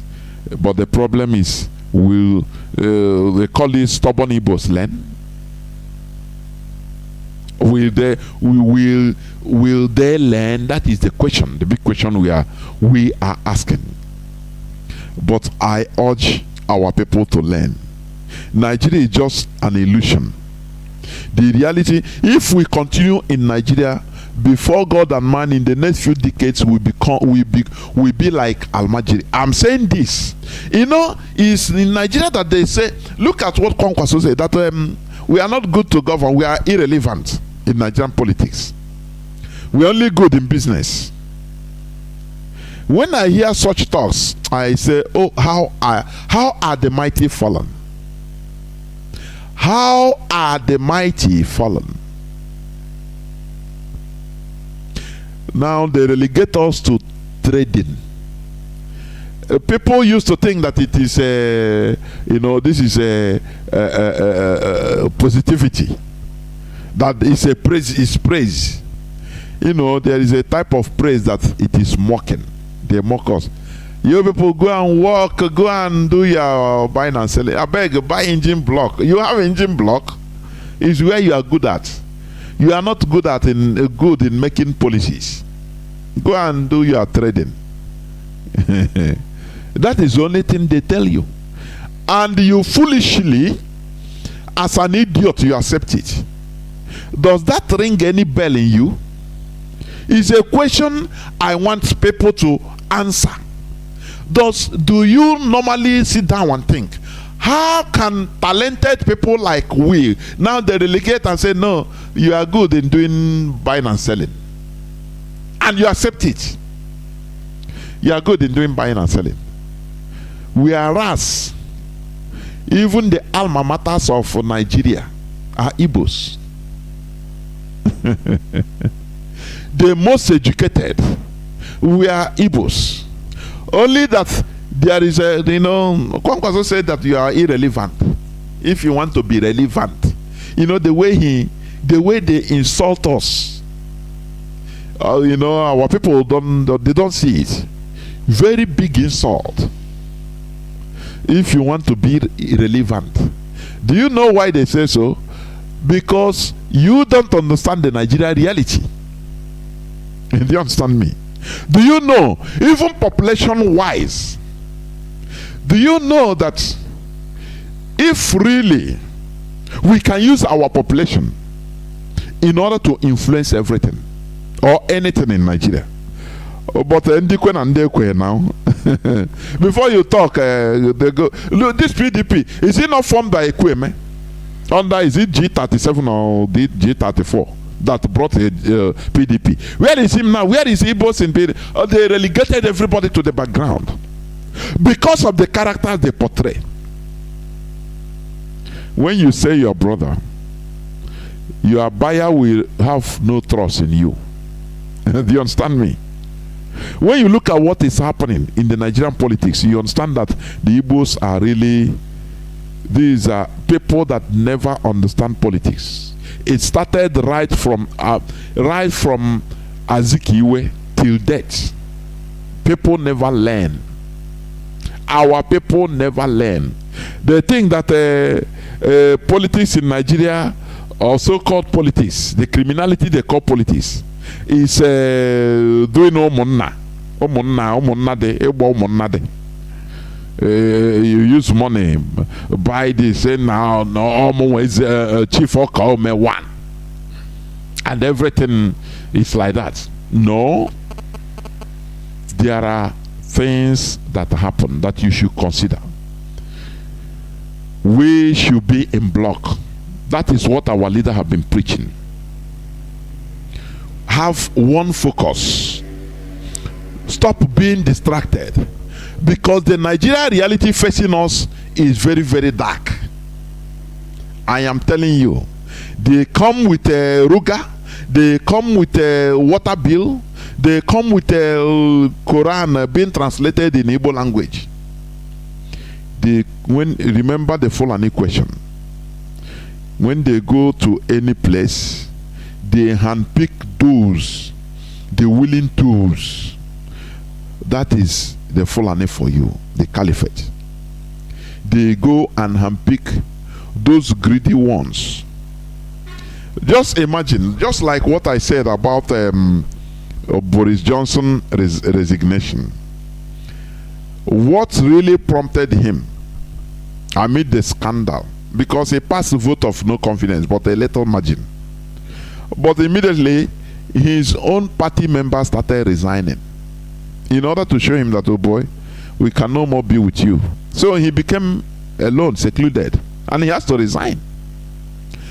Imagine during the time of Ihedior. I want you to understand the difference between where animals are practicing criminology. Criminology they call politics, and the real human beings practicing politics. During the time of Ihedior, after about 8 months of office, which he won, somebody from fourth position was forced into office by the Fulani Caliphate through the Supreme Court. And do you know what? Some people came out to demonstrate, to protest against that decision. Immediately, the House of Assembly members that were with Ihedior, they started jumping ship to the newcomer. There you see that these are people without dignity, people that merit death. I'm telling you honestly, the only thing they merit is death, nothing more. They play politics of stomach. Imagine that all of them stood their ground and said no. We even imagine that even people, cabinet members of APC, for example, if it's a real politics in Imo States, as of that, they say they could also resign and say no, we are not, no matter what, I'm in the party, but no, this is not good. You didn't win the election. Let us call a spade a spade. I'm not here to satisfy my party only. I'm here to serve the people. Did you hear that? Did you hear that in Imo State? No way. That is where orangutan monkeys practice something they call politics, but it's criminology. Criminal acts. Criminal acts. Please. Because criminology is the study of criminalism. Is criminal acts. Do you understand me? They are there because they are waiting to loot. They are not serving the people. That is the Nigerian reality. Now they come they translated the Quran in order to be fighting the grassroots. Our people are gullible. Our people are gullible. They are ignorant. They will come just the same way the Europeans brought Bible. What I'm telling you, you might not like it, but it's the reality. Do you see the way we are jittery about the Islam? I mean Islam or Islamic book being translated in Igbo language. The way we fear Islam today, listen. That is the way our forefathers they were afraid of Christianity. Do you understand that? Do you know that? Do you know that they run for their lives anytime they come to them? What is happening today? Because they brought ideology, different ideology.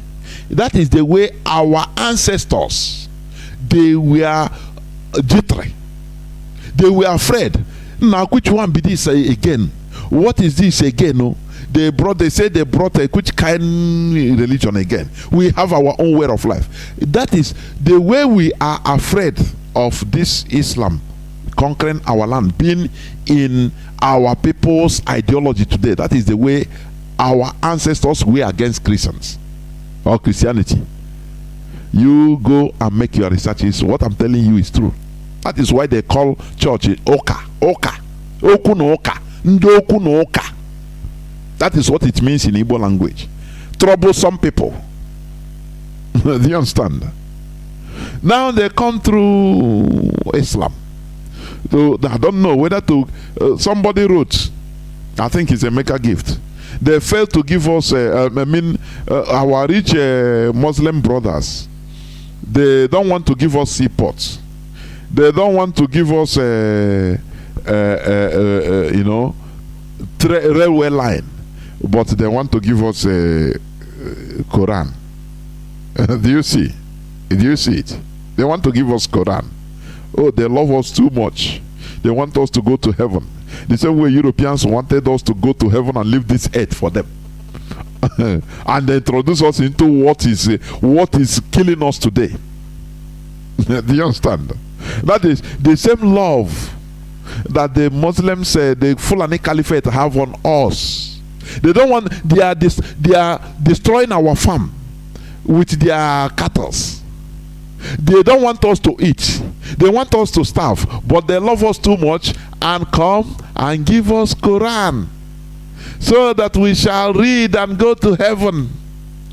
The same way Europeans love us. They don't want us to know how to manufacture aeroplane. They don't teach us how to do chemistry. No, they want us to go to heaven. Oh, as a good believer. Don't you see the irony in it? They are going side by side. Don't you think so? I'm talking about the reality in Nigeria. If we continue in this illusion called Nigeria, I'm telling you, we will be gone as a race. When we talk about going or being gone, it doesn't necessarily mean death, being killed, slaughtered. No. Being assimilated into another system, another ideology, another culture, another way of life that is foreign to us, that is anti-us, where they will now come and start teaching you to continue believing. The one we are suffering is too much. They want to heap another one. No, continue calling Allah. Pray 5 times. If you don't pray, they flog you. They make sure every maybe 12 o'clock prayer time or Friday, everywhere close by force. So, because they want you to go to heaven. Do you see the irony of the love? Now you will no more have time to be a talented person. Make your researches as you should. No. Somebody will be controlling you. That is the reality of Nigeria.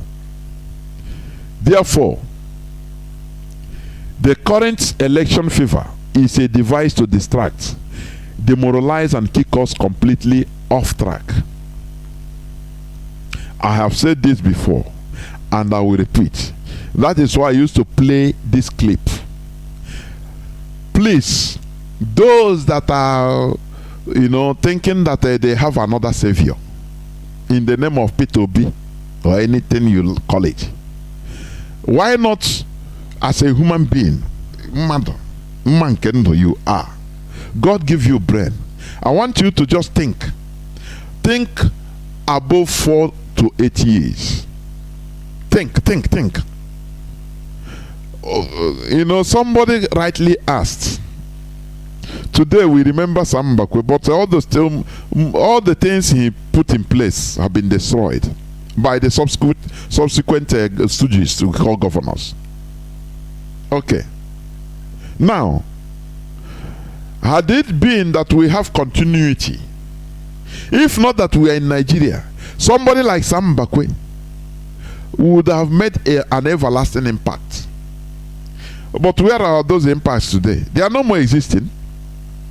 Imagine that, for example, P2B come into power and let's say, okay, he managed one way or the other to do one thing or the other. Have you imagined after 4 years or 8 years what happened?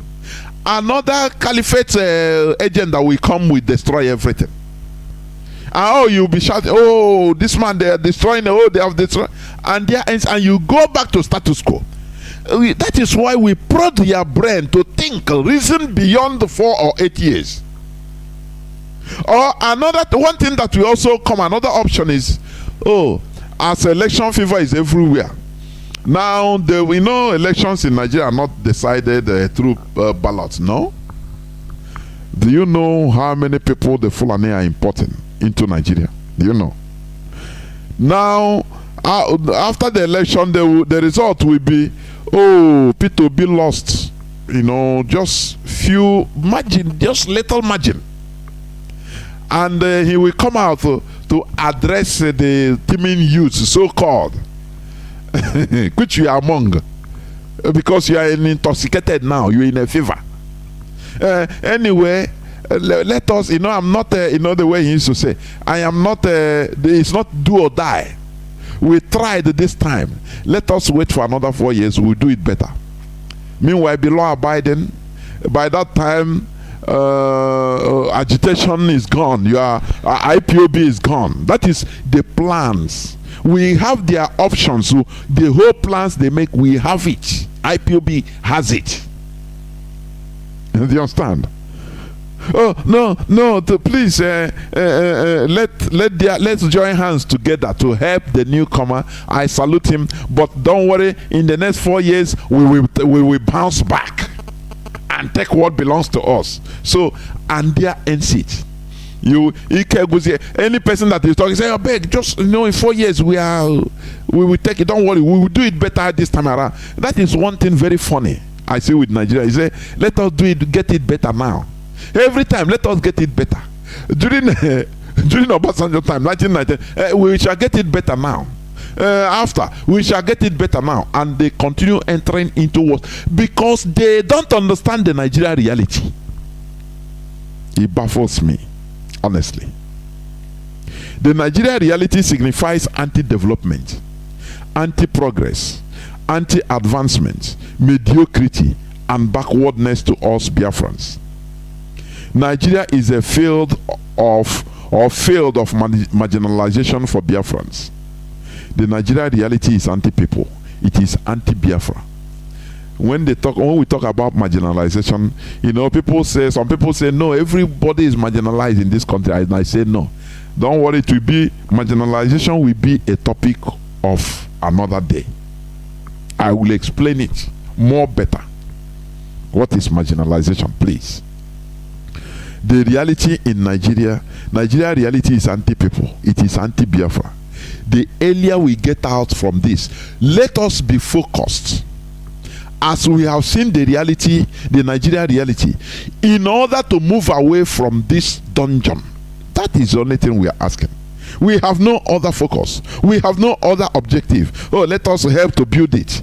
We are not people like Soludo that talks that I recorded, I saw it. I think 2016 book launch. He said it. That Nigeria is like building 100 story on a foundation of a bungalow. Do you understand what it means? I have been quoting this Soludo statement. I didn't know that he will come to be like a carpenter in order to build one window.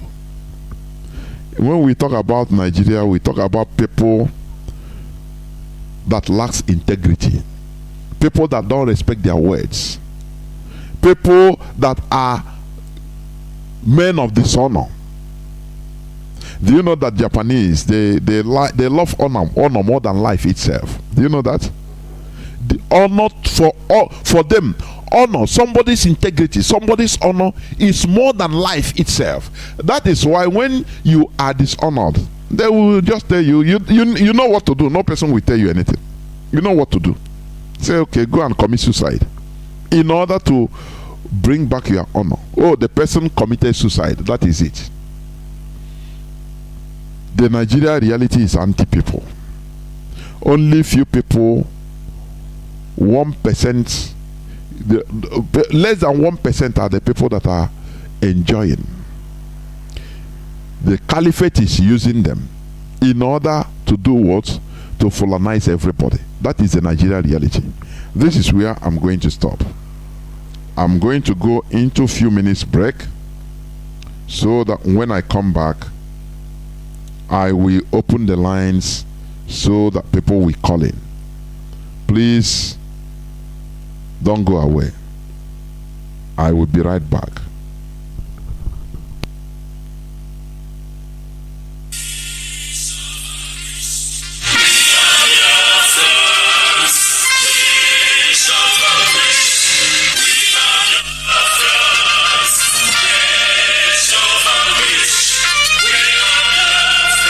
Biafra worldwide phone call campaign alert continues. BBC, a propaganda machine and racist media set up by the Great Britain to oppress the oppressed people of Biafra. BBC, your media war propaganda of 1967 that led to the genocide of over 3.5 million Biafrans, men, women, and children, did not stop us. Do you know why? Because we are the sons and daughters of the great lion from the tribe of Biafra. Our minds are made up. Your shenanigans, antics, and fake gutter media will not stop us either. We must and shall restore Biafra. Biafra worldwide phone call campaign alert continue. Now pay close attention. Be polite when you call BBC and use the following prompt when you call. Hello, my name is. You tell them your name. I am calling to ask about BBC policy of propaganda against the victims of genocide. Since you are obsessed with telling lies about Biafrans, here are 5 more questions to consider. Now, this is the question to ask BBC. We are witnesses to BBC racist coverage of terrorism, implying that black Africans' lives don't matter. Yet the same BBC rallies the whole world at the slightest terrorist incident in the United Kingdom. Here is the second question. But when it comes to Nigeria, BBC not only hides terrorist killings, but they slander the victims and survivors of terrorism and genocide. The third one. When will the grand patrons of lies and hypocrisy, the BBC Fake News Network, make a documentary about the daily slaughtering of Nigerians by Fulani terrorists and the government of Nigeria, whom you protect, so that London may plunder Biafran's resources? The fourth question. Is the oil and gas of Biafra the reason that BBC is obsessed and terrified by the agitation for freedom by the victims of 400 years of British colonial thievery and crimes against humanity? And the fifth one, we call on the good people of the world to ask BBC and UK government why it aids and abates the genocide in Nigeria by spreading lies, propaganda, and disinformation against Biafran freedom fighters. BBC, we know that you are United Kingdom government agents of imperialism with no modicum of shame. Take down your wicked fake documentary against the victims of genocide and stop your sadistic meddling in the lives of black Africans. Now pay close attention. This is the time to call BBC. You can call them 9 a.m. to 5 p.m. Biafran time. Date 4th of July to 30th of September 2022. Now grab your pen and paper and pay close attention. You can call BBC switchboard on this number +44 2087 438 000. I repeat, +44 208 743 8000. Or you can tweet at BBC News. You can also call BBC Customer Service +44 3700 100 222. I repeat, +44 3700 100 222. Or you can also tweet at BBC Press. I have not finished. You can also call BBC Studios Limited +44 208 433 2000. I repeat, +44 208 433 2000. You can also email BBC News Channels at bbc.co.uk. BBC, we shall vanquish. BBC, do you know why? Because we are Biafrans.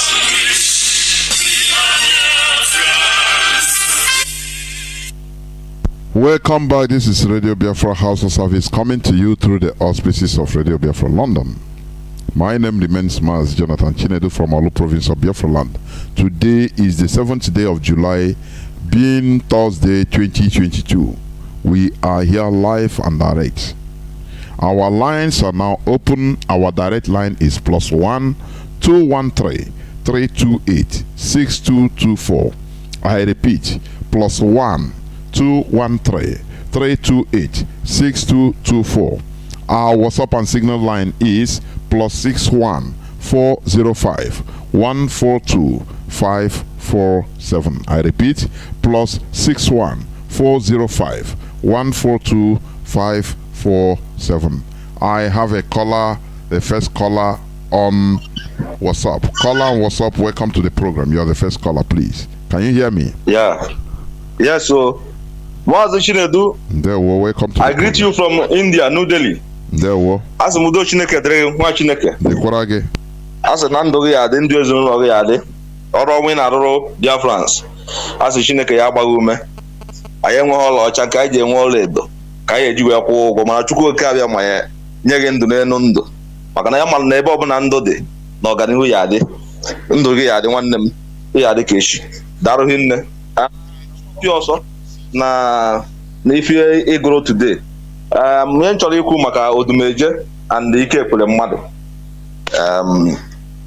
Asị m na afọ m bụ mmadụ ka eji aka. Ana m akpọ from India. Abịa na odumeje, ịma those people, onwe ife dị iche na odumeje and ike ekpere mmadụ. Ndị a niile bụ the same people. Ha nwa na-aghọwusi ndị be anyị uti religion. Ịma mmacha dị too much. Ihe eji wee push be odumeje aka ọ meme ife anyị mere that time ị na-complain. All because of odumeje ejekwara ime mmacha that place. Ọ ya mere eji wee push be aka. Ọ bụ na ọ bịara ebe a kụrụ down nọghị asị onye na observe something na onwe ya ji TV ife ọ push be aka. Ọ na o jere ebe a bido onwe ọ dịka o jere ebe a bido babara ha mba mere eji wee push be aka.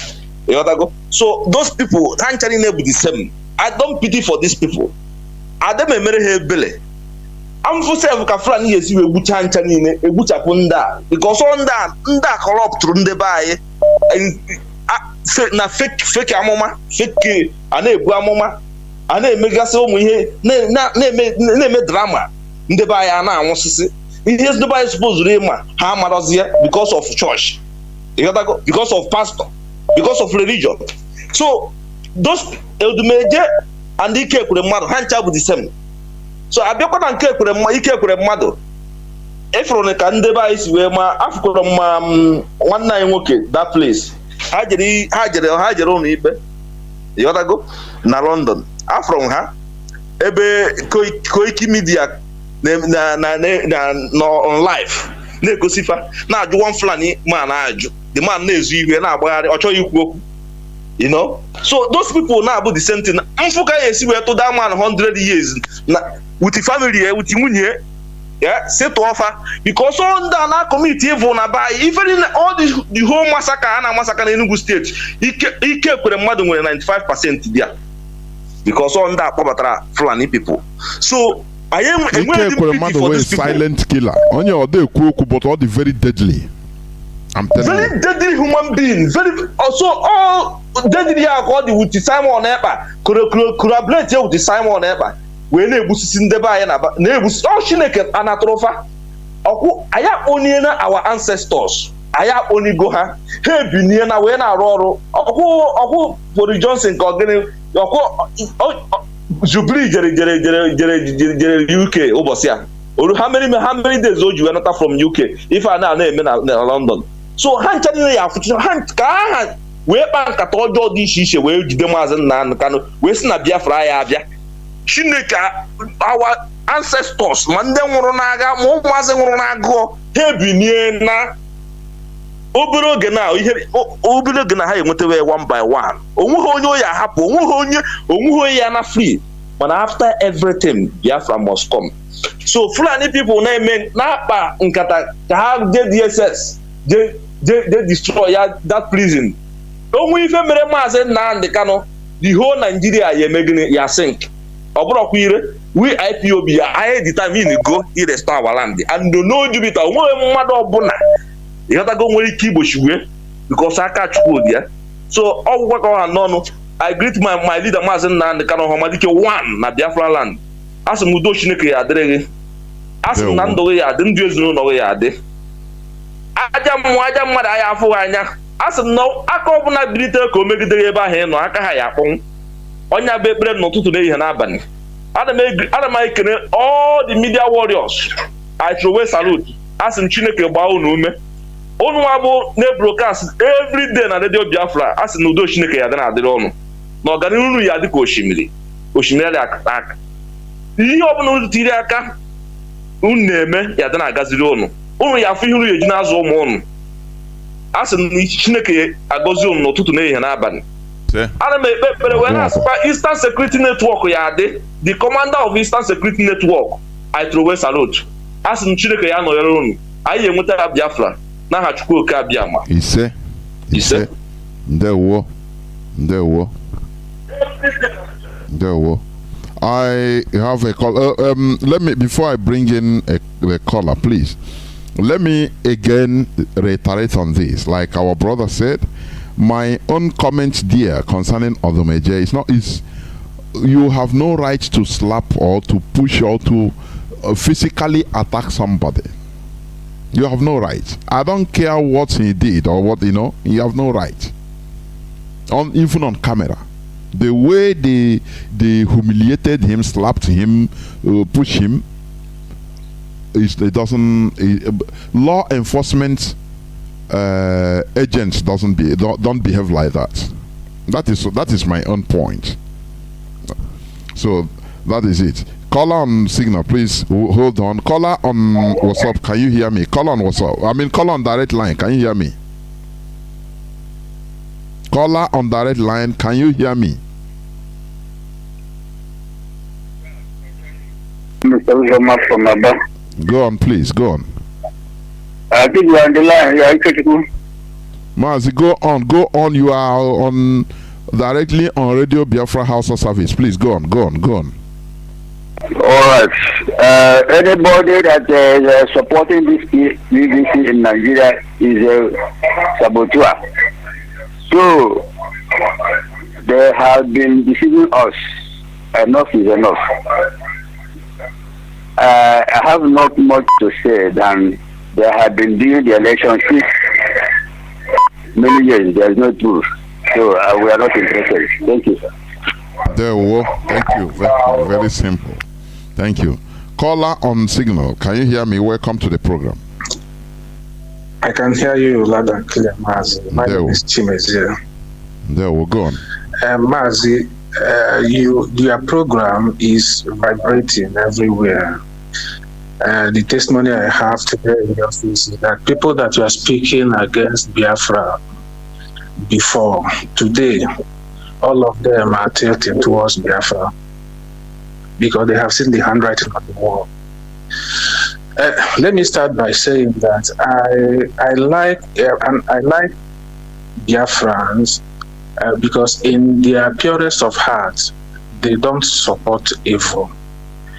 If you look at what is happening to Ekweremadu, they do not support Ekweremadu, no matter his political class.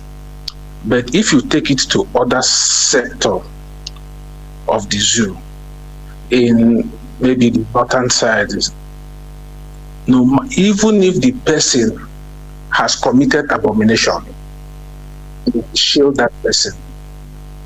You see what happened to Abba Kyari. They invaded Kuje prison to free Abba Kyari and also to give a signal that they will invade DSS.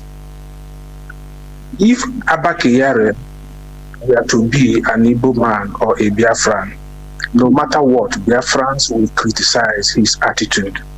And that is one good thing that stands out in the side of Biafra. Now, coming to Britain, there is no government of the world in the civilized part of the world like Britain, Europe, and the US that do not have a face detection gadget that detects anybody that wear mask, even if you wear the mask of your own face. The face detection gadget must detect you as you approach government house. Now, Buhari died a long time ago, and the person impersonating as Buhari has visited UK government, the Prime Minister, and they are telling us that the face detection gadget in the UK government house didn't detect that this man is an impostor. This to show you how cunning British government is. Now, they are now, if Ekweremadu is to be a Fulani man, Britain will never detain him or arrest him. Of course, you're right. You know, you're right.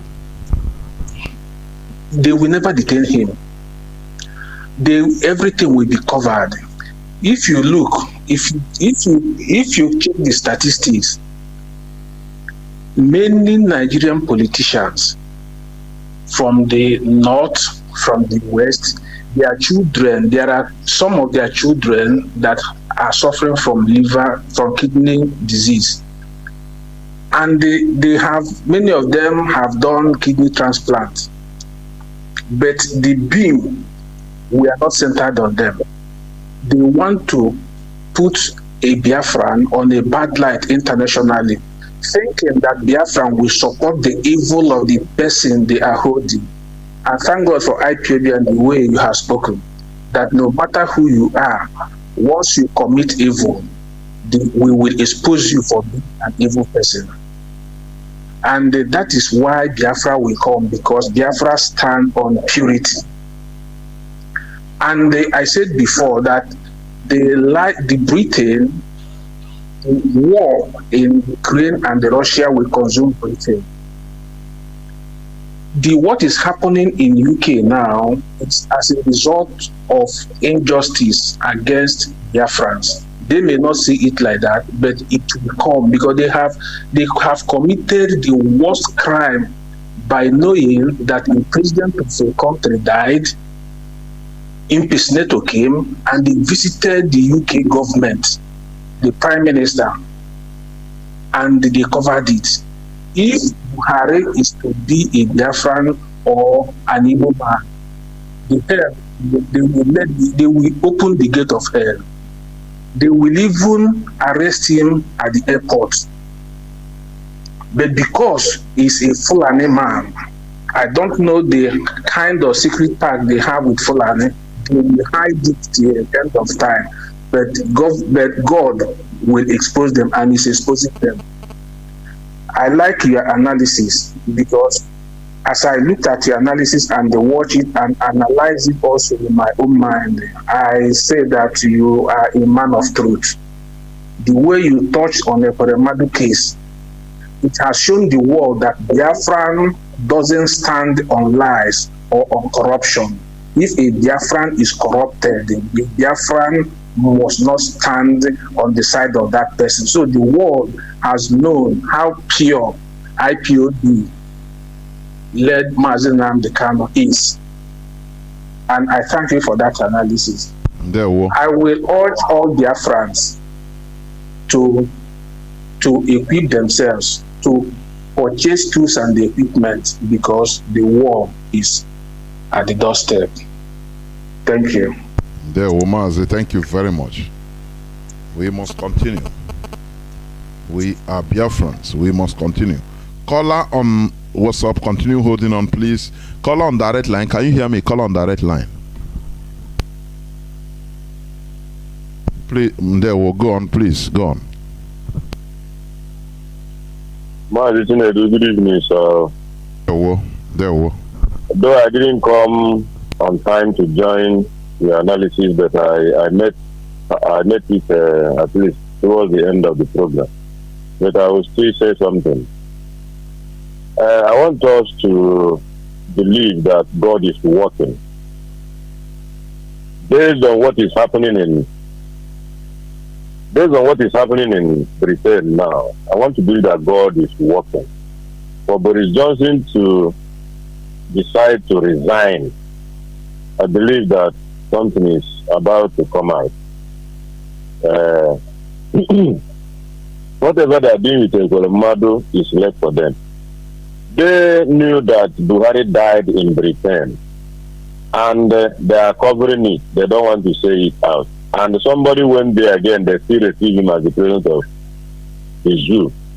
Only God will judge Britain. Nnamdi Kanu have said it that if Britain refuse to do what they're supposed to do for Biafrans to go, that Britain will suffer. Then coming to what we were saying about P2B, you say something about Sam Mbakwe. We know what Sam Mbakwe did at Imo State. But today, nothing is remaining there. I want us to bring it home. P2B was the governor of Anambra State. Before P2B came down as the governor, he had a lot of money saved in the Fidelity Bank, I think 2 banks, billions of naira. But today, Soludo is telling us that, what's that his name? The one that came down before Soludo. That he, Soludo say, Ego yela agogo. So let's bring it home. This is Anambra State that what is the man from Aguilera? He has spent the whole money. There is no money in Anambra State again. The money that P2B suffered to save. What is he going to Nigeria to do? How do he think that even if we do any magic at all, that these Fulanis will allow it to work? No refinery is working in Nigeria.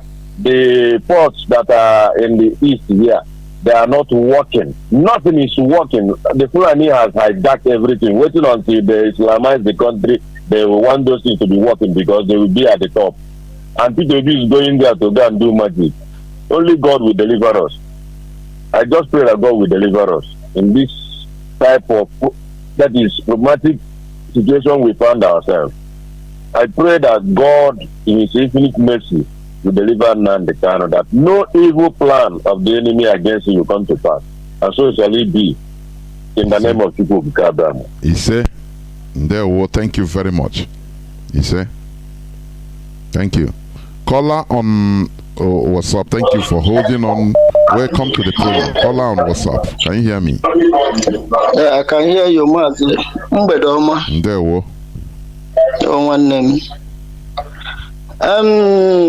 okwu nwere ikwu obi dị m ụtọ, ezigbote obi dị m ụtọ maka gịnị, my brothers ndị ka gị ụmụnne ndị ka aha gị na ebe isi akpọkọ isi na zoo akpọ biko.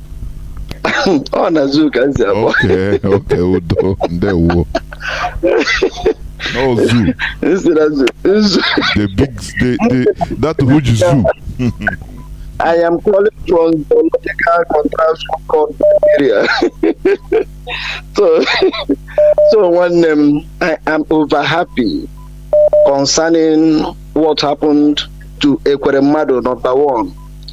Secondly, I am praying to P2B to have the worst shame in his life because he is a betrayer. I am also thanking God for catching the one that massacred our brothers at Iguacha in Obibo because he is receiving his payment shamefully now. I'm also praying for Kowa to have the worst shame also to his life. So, Abiana, what happened to Abuja, the way they break the Kuje prison and others, I thank God so much that my brothers haven't forgot the teaching of our Messiah, Nnamdi Kanu, that when Fulani want to do their evil, they will first of all put one leg to test. If you are not watchful, they will put the second leg before they will execute their plan. Now, they first of all went to the Kuje prison to break it Kuje prison before they are getting there. Before the arrangement, they first of all removed the whole armies that will attack the idiots, their brother that will go there to break it. For over 3 hours, nobody attacked them. Now, secondly, they went to bridge the imposture on the way based on arrangement. Imposture who knew that he is not from Katsina. He is now claiming that he is traveling to Katsina to celebrate Ide Kabel or what's so called or whatever, I don't know. So now he knew that when he went to Kaduna, on his arriving there, people must know that Buhari is dead. and he's being buried in Sholo grave at I don't know Mecca. Now, this very young man now that is appearing in the name of Buhari, maybe Buhari has reincarnated in human form again back. Now, he arranged with those Aburo boys, or I don't know what to call them. He arranged. Now, upon the whole shooting, what they killed was 2 policemen. What about the DSS that is escorting him, that was escorting him? What about the other armies and other forces? No, but it was police, only but 2 police, and the young man was able to escape. So now, the next turn now will be to go to the Kuje prison on arrangement to go and slaughter the rest of the poor masses there. On the process, they will attack our leader. Then the next news will be, during the come to share this, this. So I am over happy that our people quickly noticed what was about to happen.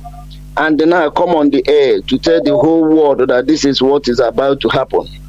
So that is number 1. And if any rubbish happen to our leader, I can assure you that Nigeria, no breathing, no living thing will remain in Nigeria. Come to the people now like Odumeje. Odumeje is just like, I don't know what to call Odumeje. He's only a matcha. Odumeje, tambolo koso. So he is reaping what he sowed. He is the one who invited the lizard, the firewood.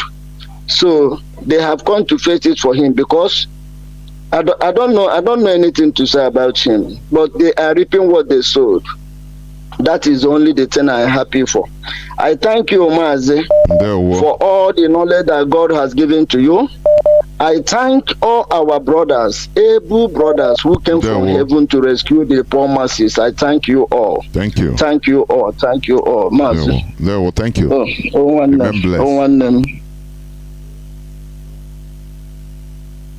We must continue.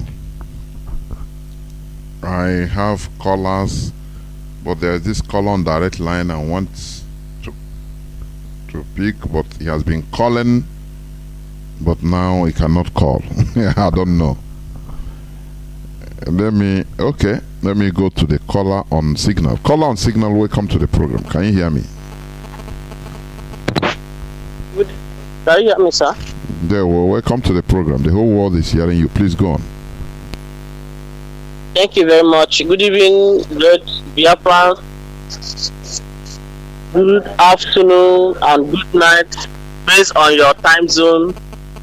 My name is Mazi Mezia Wisdom. I'm from Ohaji Ibema. Ohaji Ibema is in Imo Province, Biafra land. I'm calling from my location. Mazi, in all your analysis this night, number 1, I want to pick up the Odumeje saga today. I totally condemn what they did to the young man. I totally condemn, because the reason why I condemn Soludo, if Odumeje is a Fulani man, Soludo can never do Odumeje or those security personnel handling his in such way. The way they are handling him, they can never handle a Fulani emir like that. They can never. So I condemn it totally. And another one is Ekuremado. I'm telling you, the Ekuremado is like a test to Biafra, to IPOB. Because like what our brother said, if Ekuremado is a Fulani man, Nigeria government can never arrest him. They arrested the idiot for them to use it and test IPOB if we can react or if we can start supporting him. That is our brother. But God knows that whiter than white, we can never support evil, and the Kuremado have done harm than good. They have caused a lot of havoc both in Enugu and Biafra land. Look at Enugu or Nature Express way to Port Harcourt today and under the money and refuse to do the road. How can we support a criminal? I believe we don't support a criminal. And finally, Mazi, is he Fulani? Oh God of mercy. You see, Fulani, what we want to tell you people is that whatever thing you are doing, never, it's better you people hacking to the voice of IPOB. Transfer Mazi Nnamdi Kanu from Kuje prison from DSS dungeon in Lagos, in Abuja to Igbo land or to any part of Biafra land that is secure, because Lagos Abuja is not secured. The world can secured. So people should transfer him to Igbo land or to any part of Biafra land, because if anything happened to Mazi Nnamdi Kanu, we are going to give one suicide. They used to produce one, but we give them 10 suicide bombers. The world should hear us, so we are not threatening anybody, because we are not happy. I'm ready to donate myself as a suicide bomber, because I must destroy that zoological republic. They should never tamper Mazi Nnamdi Kanu is they don't say that they are happy. We are not. They are playing. No, I'm not happy. Thank God that we have decoded and we continue to decode all their evil plan. So what I'm saying is that they should transfer Mazi Nnamdi Kanu to Biafra land where that is secured. Abuja is not secured. Both Lagos is not secured. They should not take him to Lagos, no Abuja or any part of northern state. They should take him down to Biafra land. They should take him to any DSS in the east. That is all we are saying. Because if anything happens, I'm very, very sorry, Mazi. Thank you for picking my comment. You come and bless you. There were. We must continue. Any move the caliphate makes, we are 7 steps ahead of them. Caller on the red line, can you hear me? Welcome to the program. Caller on the red line, can you hear me? Caller on direct line for the last time, can you hear me?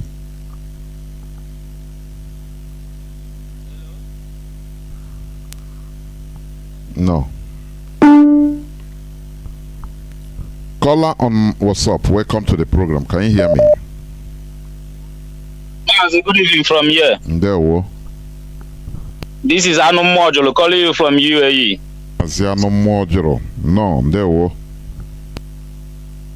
Mazi, asị nka nkene gị na ọlụọmụ na alụla anyị dị anyị mma na alụ dịkwa Chukwu mma na arụ.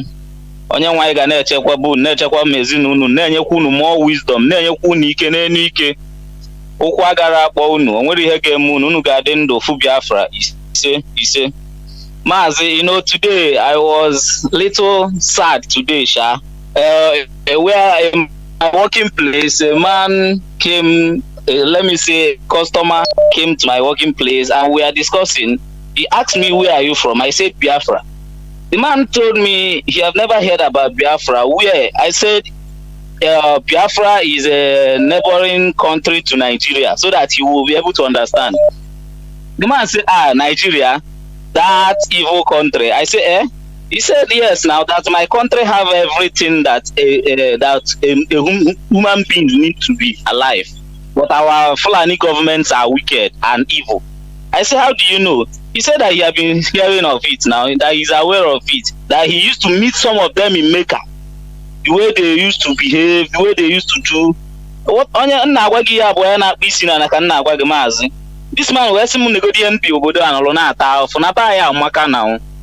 Or some Nabaya Maka no my highway that he knows what we have. Or some Negodica weather before now, because here in UAE now we are sun too much now. This is period of sun. I want to everywhere.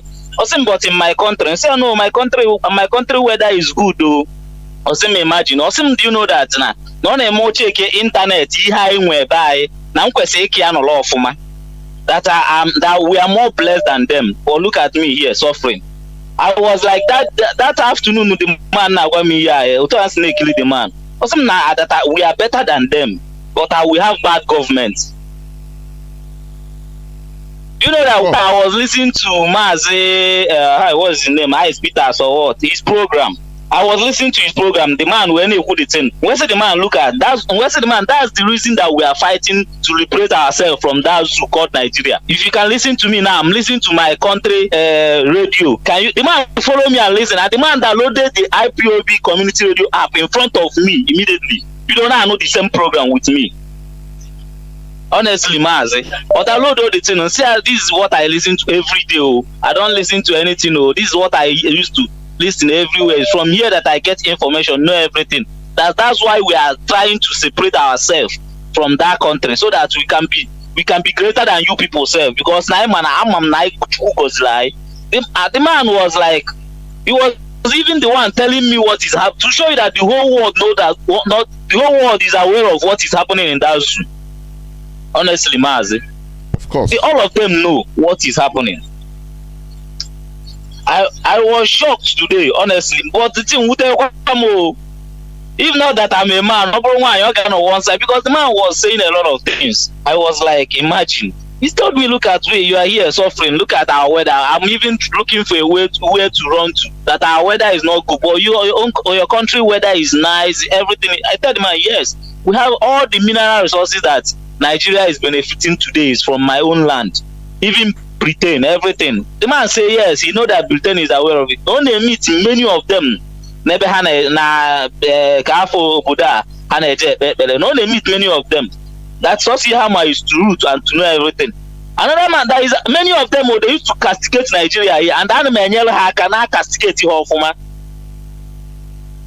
So Mazi, I let me stop from here. Another person but make his own point. Thank you, Mazi. There will remain blessed. Thank you. That is the reality. Caller on direct. No.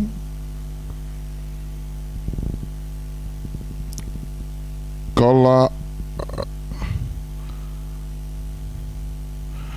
on signal. Are you the person Hello? that talked? Just speak now, please. Yes, I am. Caller on signal. Go on, please. Ndewo, Mazi. Ndewo. God bless you for what you do. And you too. I will Mazi Ebubechukwu Michael. Na-akpọ na ebe ndị enemy ndị Biafra, number one enemy ndị Biafra.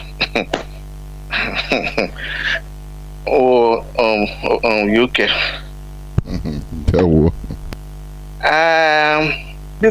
Actually, a few things about P2B. My actual Kandibo IPOB can happen P2B. One thing two things going to happen in this lesson. Buhari will never hand over to an Igbo man. Never. It will never happen. And also, there may be no election. Because they can't get somebody who will reverse all the gain they made. So I want IPOB to put eye on what's happening and plan that we will not be get on our ways. I believe in IPOB 100%. I can give my life to IPOB. Please, 70 million people depend on you people. Please don't play. Forget about that's power in silence. Forget about the election. It will Peter Obi become president. It will not stop Biafra. It didn't become president. It will not stop Biafra. So it doesn't concern IPOB and the Nigeria election. That's power in silence. Ignore them. There may be no election. That is my take about it. What these two things, one of them will happen because Buhari will never hand over to an Igbo man. Well, thank you very much. God bless you, Disinike. God will continue to keep you and keep our Onyendo. 70. Always know that 70 million people depend on you. Souls, life of 70 million people depend on you people. Please. God bless you. Mazi, thank you. I would love to say something on what. Let me pick this direct caller on direct line. Can you hear me? Yeah. Please go on. Please go on.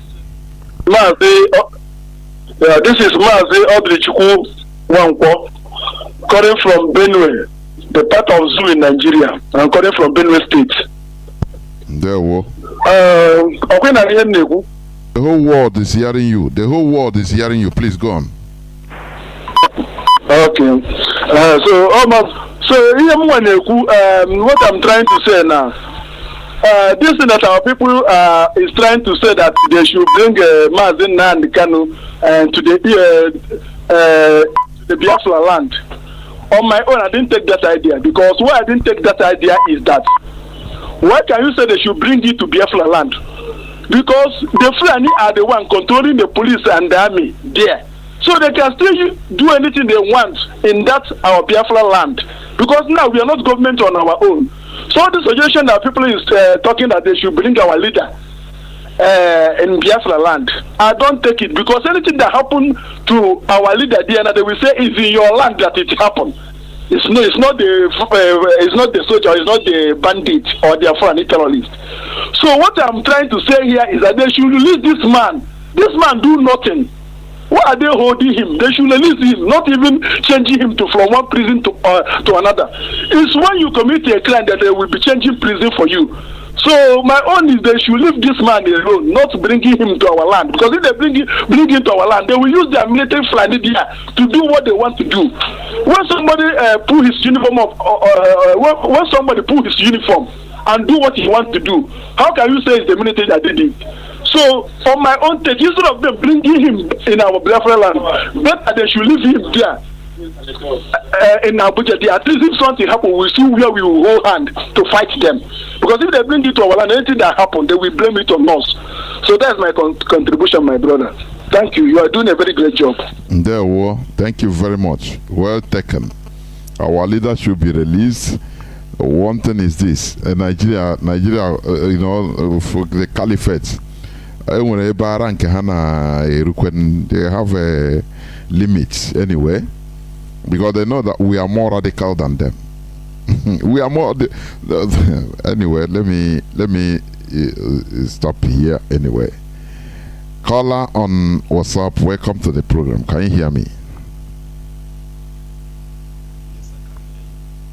Caller on WhatsApp, are you there? You not there? Caller on WhatsApp. Hello, are you hearing me? The whole world is hearing you. Hello? Please, Mazi, go on. Okay. Yeah, my name is Chinedu. I'm speaking from my location. I greet you, Jonathan, for your topic this evening. I greet my leader and our leader, Mazi Nnamdi Kanu, who set up this platform to expose the evil in the whole world, including Nigeria. Yes, our brother who spoke now very well. When I'm hearing people say Biafra land, which Biafra land are you talking? We are from where to where? Where the enemy have surrendered everybody. You are sending our leader to that place. Instead of talking, send our leader to Kenya, where they go and adopt him. That's the correct language. It's not Nigeria. Talk less of Biafra. That is not a story. That is bad way. Boris, yes, no, whatever his name, the Prime Minister of British resigned, is a sign of white people in the name of politics.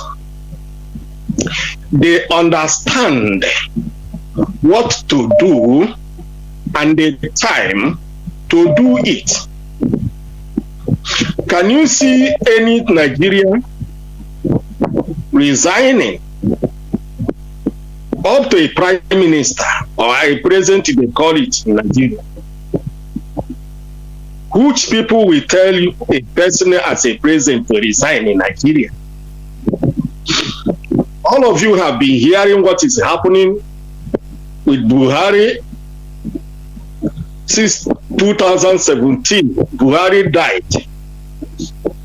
And somebody is wearing mask, deceiving from one mask to another mask, from one person to another person, up to today. No result, nothing. If you watch out what happened in Imo State, that thing alone will make human being to see that black people are evil in the name of politics, mostly the evil race. They don't know the meaning of politics. Evil race. They are evil people. Ihedonha won election clearly in PDP. They gang up without a room second. And the other one, they gang up and they go to court. Ihedonha won them on the state high court. They go to appeal court. Ihedonha won them. The Fulanis, they gang up in Abuja and remove the former chief judge of the Federation and fix Tanko Mohammed and go to the so-called court, whatever nonsense they call the court, Supreme Court, and remove a governor after almost 7 months and force a criminal to take over Imo State. And the Igbo people and the PDP people and the black race that was condemned, they allowed that thing to continue. All the state administrators, all of them from PDP, they jump into APC to support evil that was killing everybody till today. There is no country in this world such thing will happen. Nowhere. There was a time the British are congratulating Hope Uzodinma for job well done for them. When you think about black people, you're sorry for them. For a very good time like this, an Igbo man P2P will come out to deceive himself, to disgrace himself, to be a president of hellfire. Because Nigeria is hellfire on earth. Nothing more, nothing less.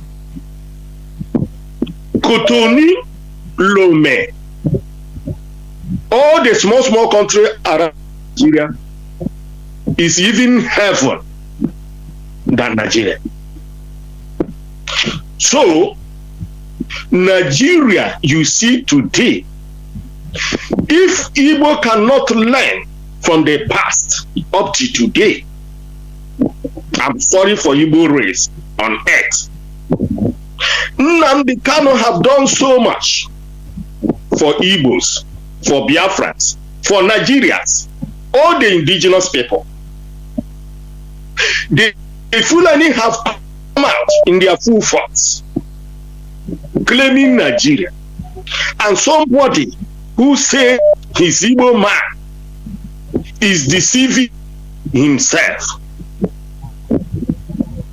Can P2B reason for once and ask question from the past of Azikiwe and see all the mistake Azikiwe have done that put everybody into hell in the name of Nigeria. By coming this time, our leaders have suffered and build up this platform and expose everything. P2P, a criminal in question, is coming to deceive Igbo race by this time. Another Opabia too. Michael said before he died, the fool, second fool, are proper foolish. If anybody who said that this Igbo man is talking election, your name is sorry. Because you are the worst, you are even worse than Satan on earth. No human being supposed to be talking about Nigeria by now. British knows what they plan for Nigeria with the Fulanis. Today, Radio Biafra Nnamdi Kanu have exposed everything for the whole world to know what Nigeria means. But it's a pity that people in Nigeria give them money, they will sell everything. Future their people because of money. That is where black people are evil. They don't reason, they don't think. They don't remember death. Not knowing that the death is very close to them. They die the more. Black people don't reason. Thank you, Mazi. Black people are evil. Now they can have done everything. We will see what he's going to play. If you are still looking for Nigeria and PVC, your name is sorry. Thank you very much. Biafra. There is something I want to say here also before I take these scholars waiting. People should understand, we are not against P2B per se, as a person, as an individual. No. What we are saying is we take our Biafra first. We consider our collectivity first before individual. Even if it's a cent. What we are saying here, what we are insinuating is the effects of what he is doing. The effect of the position he wants to take. Some people say, like the caller before, we said it's impossible. It's impossible for him to be there, this and that.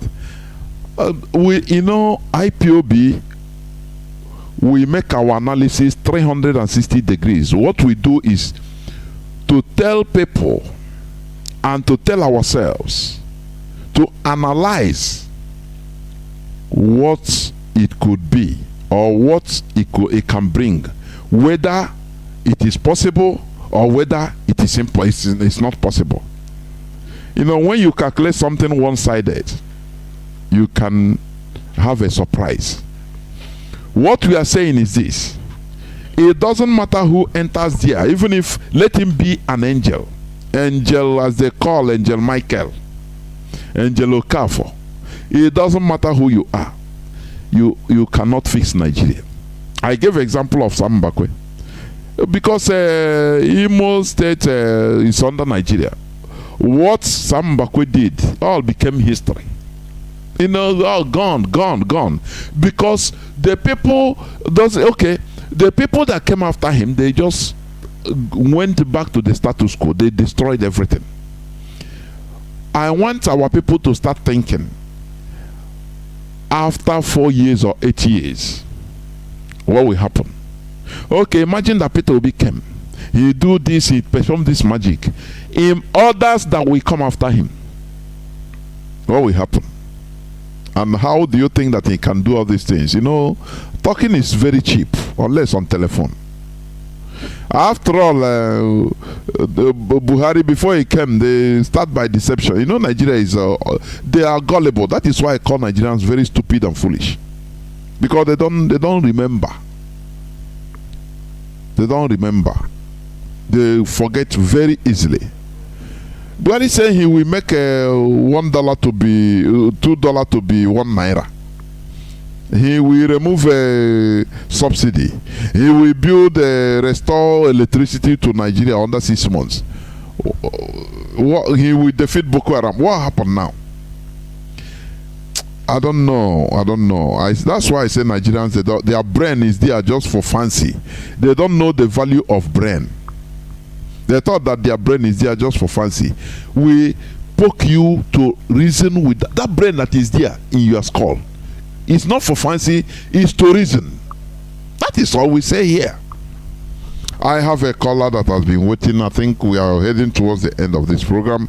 I have 2 callers waiting. I think I'll pick them. Caller on signal, you have been there since 16 minutes. Can you hear me, Mazi? My brother, I'm hearing you. There, well, welcome to the program. Thank you very much. My name is Ifan Chukwumadabuchi, and I'm calling you from the Kingdom of the Netherlands. I'm going to comment on the topic of your submission tonight. That's the Nigerian reality. And Nigerian reality is the cause that numerous terrorist groups are operating in the country. They are not being arrested, they're not being fought with the venom and meticulosity that they used to target freedom fighters who are waving flags and saying we want self-determination.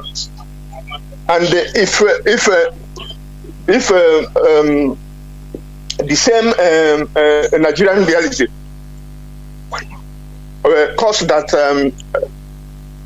a terrorist group operated for over 2 hours, 4 hours, or whatever it is, in a capital city, and there was no attempt to arrest them or even stop them, talk less of shooting them aside.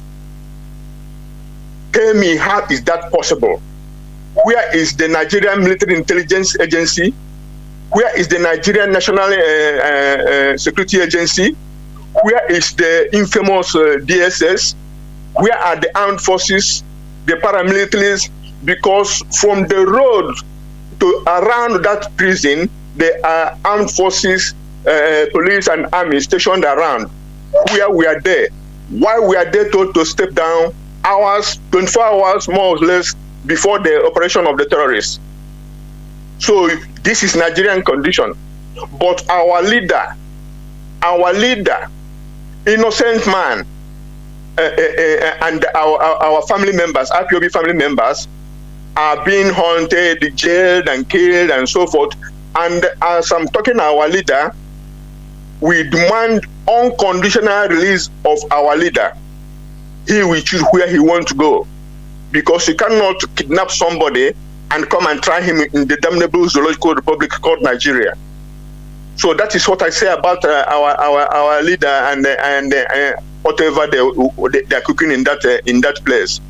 And for the record purposes, Mazi and Kanu, our leader, should be released by United Kingdom and their stooges and managers in Nigeria, because they will be held more than 100% accountable and responsible for whatever is going in Nigeria, because we know that Nigeria is a limited liability company. So, coming to this Odumeje saga, I want to tell my people, when we talk about mental slavery, we engage on mental slavery. When we talk about question of justice and fairness, we treat anybody who faces injustice or inhumanity, we treat him as we would like ourselves to be treated. We have to maintain equilibrium. That means we have to maintain balance in issues. Odumeje could have been pacified before the demolition, he would have been contacted, consulted, and explained why that has to be done, so he did not come there. But to be manhandled and be slapped around by security agencies or vigilantes or government thugs, whoever they are, that is not obtainable. That will not be obtainable in a republic, independent and sovereign republic of Biafra. You cannot, if you know that he committed any crime, bring him to court. So we cannot be justifying what they did to him, because we fight for freedom, mental freedom of our people. And so what I'm again saying is that our political class, I don't want to put this on anybody, but our political class in Biafra land, from the riverine to the upland, all the whole of Biafra land.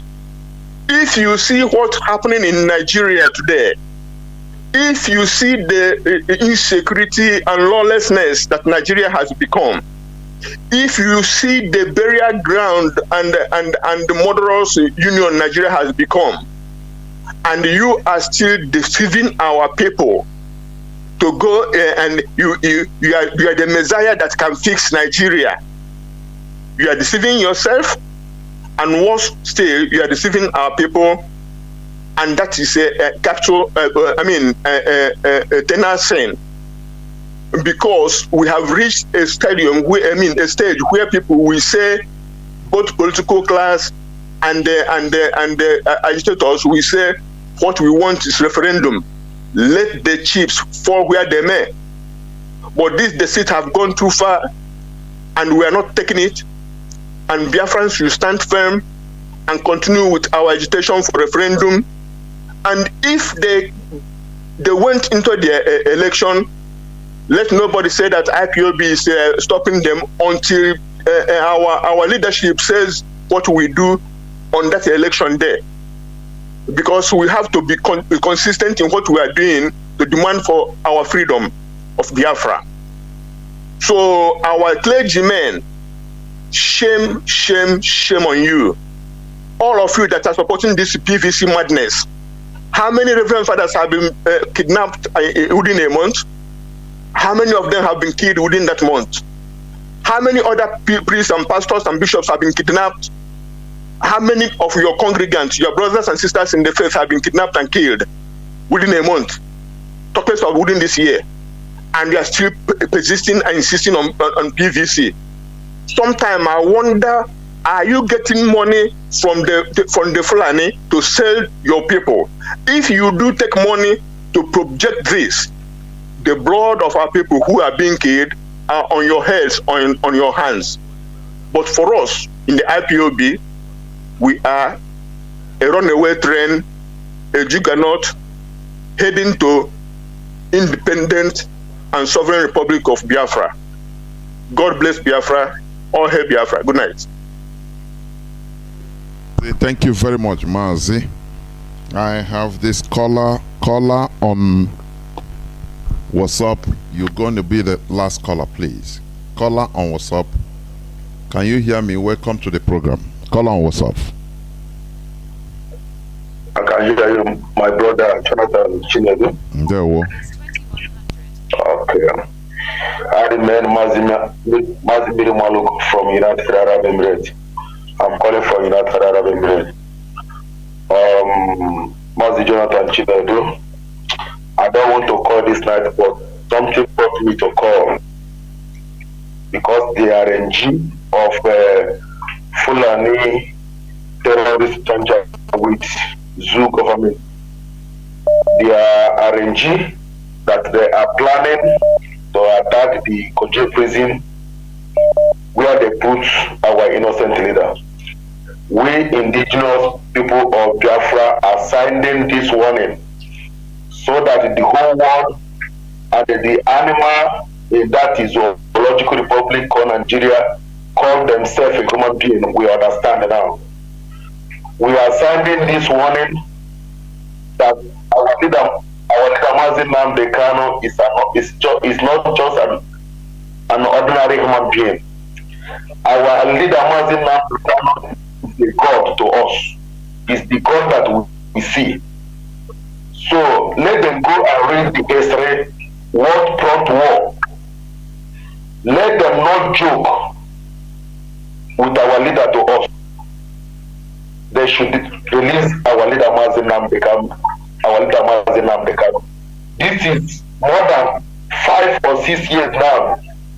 They have looking for a charge to charge an innocent man that is fighting for the freedom of his people and the freedom of the whole indigenous in that evil contraction called Nigeria and the repression of Africa. But the ignorance of the black people will never allow them, because of envy and jealous, we never allow them to open our eyes to know that Mazi Nnamdi is a desire to Africa. To liberate everybody from the slavery that white people have slaved us for a long time. So we are sending this warning to Nigeria government. They should release our leader unconditionally, because our leader did not commit any crime.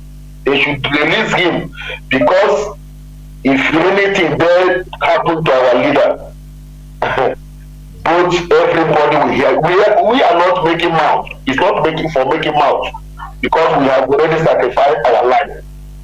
Any member of IPOB is a dead person walking. We have already made up our mind. Instead, we will continue in that evil contraction called Nigeria. Everything will go down. So let them release our leader, especially the criminal politicians in Biafra land and all these criminal elders, these greedy people that sold our leader to the Fulani Janjaweed. Because if anything there happened to our leader, everybody will go around, both their families. We are sounding it, we are not joking again. We are sounding it to everyone. And then let me quickly say that whatever is happened to Dumeje, because this church people is the problem that we have. They use this white man religion to destroy the brain of our people. Our people now are having the mind of vegetable.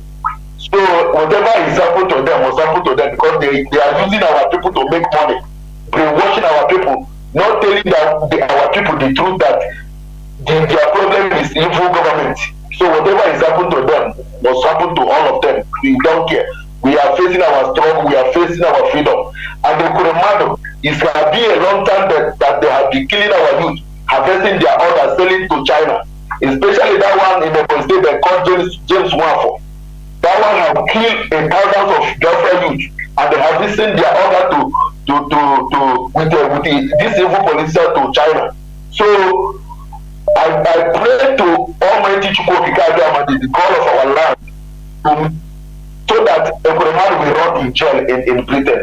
So that if it is Fulani, they will protect Fulani. But what Ekuremadu is suffering now, he deserves it, and all of them put together. So let them release our leader before it's too late, because Mazi Jonathan, thank you for your good work. Thank you. Let me also reiterate, I'm no more. This is where I'm going to switch off my phones, please. There are some people that once I say I am taking this is the last call, they will start calling. I don't know why. They make it a habit. I don't know why. So what we are saying is this, and what I continue saying, we cannot because maybe somebody is this or that. I say we don't look at the victim's status. We fight injustice. It doesn't matter who it touches. I am not talking about the character of Dumeje or this and that. What I'm saying, you know, the law enforcement agents, normally in a civilized country, they should be cordial. Even if somebody that is violent, there is a way to, they are trained. They should be trained to handle every situation, not by slapping, by beating. It is very common in Nigeria. That is what I'm saying. I don't care what the person you have been doing. That is not my problem. Or because he's a pastor, therefore he's deceiving our people, he merits to suffer being a victim. Let no. I'm not talking against the demolition of a church, because they say he built a church where the government is the Anambra government is their they made a statement. They built in a canal, in a waterway, so that is their problem. But my own concern is the way he is being handled. It doesn't matter. Nigeria, everybody is militarized. The law enforcement agents, normally they should know how to handle the citizens in a civilized manner. This hitting, giving slap, it doesn't matter who the victim is, we condemn it. That is what I'm saying. Therefore, as I said, we should understand that the reality, the Nigeria reality, is that those that you trust your life on their hand or into their hands, they are the ones killing you. They are the ones slaughtering. They are the killers. The Nigeria government supports and sponsors terrorists. That is for sure. Otherwise, what happened in Kuje couldn't have happened. Everything is in the hands of the Fulani terrorists. Those that you think you are calling, that's why if anytime I see people, I hear people calling, the Nigerian government, Nigerian military should take notice, so they should come and help, I laugh. The Fulani herdsmen, they are killing us, so the Nigerian government, the police, please come and help us, I laugh. I say Nigerians are still ignorant.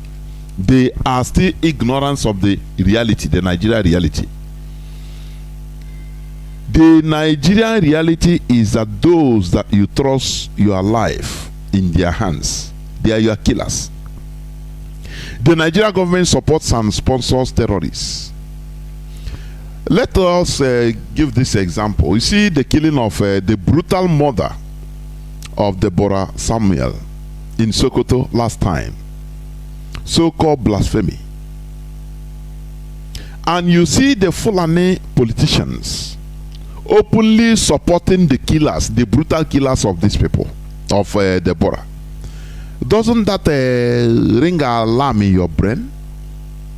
Do you know that this is what Boko Haram have been fighting for? This is what Ansaru, Islamic ISWAP, this is what they are fighting. To establish blasphemy law all over Nigeria, so that wherever you talk against Prophet Muhammad, they burn you alive. Then what is the difference? These are the people in top positions in Nigeria. That is why I say, Nigerians, your brain is meant to reason, not to, it's not an artificial. It's not just a dressing, window dressing. It's meant to reason. When you see people come out, look at Atiku Abubakar, the person that wants to become a president, a former vice president. When they killed Deborah, he tweeted, said against the killing, but immediately there was an outcry by the Fulani terrorists. He deleted it immediately and started supporting them. What does it tell you? That these are the terrorists. The Nigeria is a terrorist. Terrorists and Nigerian government, they are one and the same. Remember what T.Y. Danjuma said, that they collude. You have to defend yourself. If you continue trusting the Nigerian security that they will help you, they will this and that help you, save you, safeguard you, you are in for a trouble. That they will take you one by one. He said it vividly. He had intelligence. He remember person of such have access to some things you don't have access to. So when he tells you something, you take it seriously. He have been confirming what our leader have been saying. Do you understand? But we Nigerians reason that is the main problem. Will Nigerians reason? That is the main concern. Now everybody think that, oh, things will change with PVC. And what have changed through PVC? You know, they continue in this cycle of deception. Cycle and cycle of deception. They are not talking about people that are PVC, that are in a PVC registration going on in Niger, in Chad, in the whole Sahel. They don't talk about it. The people they call journalists in Nigeria, the Nigerian media, these people are, you know, in Nigeria there are three things or three sets of people that need to be exterminated because they are the cause of the Nigeria imbecility, or average Nigerians being imbecile, being gullible. The Nigerian politicians, the Nigerian media, and the Nigeria clergy, both Muslim, Christian, all. Because when you come to Islam in the north, they feed the people with religion to the extent that these are, you know, they control them, in short. In this election, they will tell them, just go and vote, don't vote infidel. Finish. Anywhere they show them, that is where they're going to vote. They don't have thinking their own brain. They remove it with religion. In our own Christianity, they make people not to turn against politicians also. That is removing their brain in their own way. That whatever you are suffering, the solution will be from God. Direct contact, you have God. As long as you pay, you sow seed, you pay this, pay tithe, pay this. Now your miracle will come. Take your own miracle. So they remove people from holding those that should be held accountable. That is, these are people that merit death. I'm telling you. That is why we always talk about them. We always talk about that system. All these things comprise the system that is quagmire-ish, the system that makes the Nigerians become foolish and stupid and imbecilic. They don't think, they don't use their brain. These are the things. The Nigerian politicians, to come to lie. Now the media, you know, garnish it, project it, all those their lies. The media, the Nigerian media, project it in a very white way. Now, after they take them to the religious ground, religion now will tell you that, look, your solution is God. That what you are suffering is God. Is your ancestors, ancestral spirit. That why you don't have a work, job, you finish schooling, you don't have work. That somebody in your destiny, your family is tying you. You have to break it, pray, and pay tithe, pay offering, pay this and that.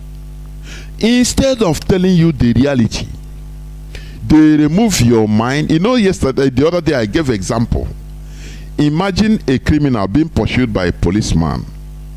Now the criminal will come, reaching your passing your compound. He passed through the left. He run through the left. Now when the police people came, they ask you, you see, we are looking for this guy. Do you see? Yes, I see somebody that run here now. They say, where did he pass? Is he left or right? And the criminal ran to the left. Now you tell them, no, he ran to the right. You are more evil. That is what these clergymen are.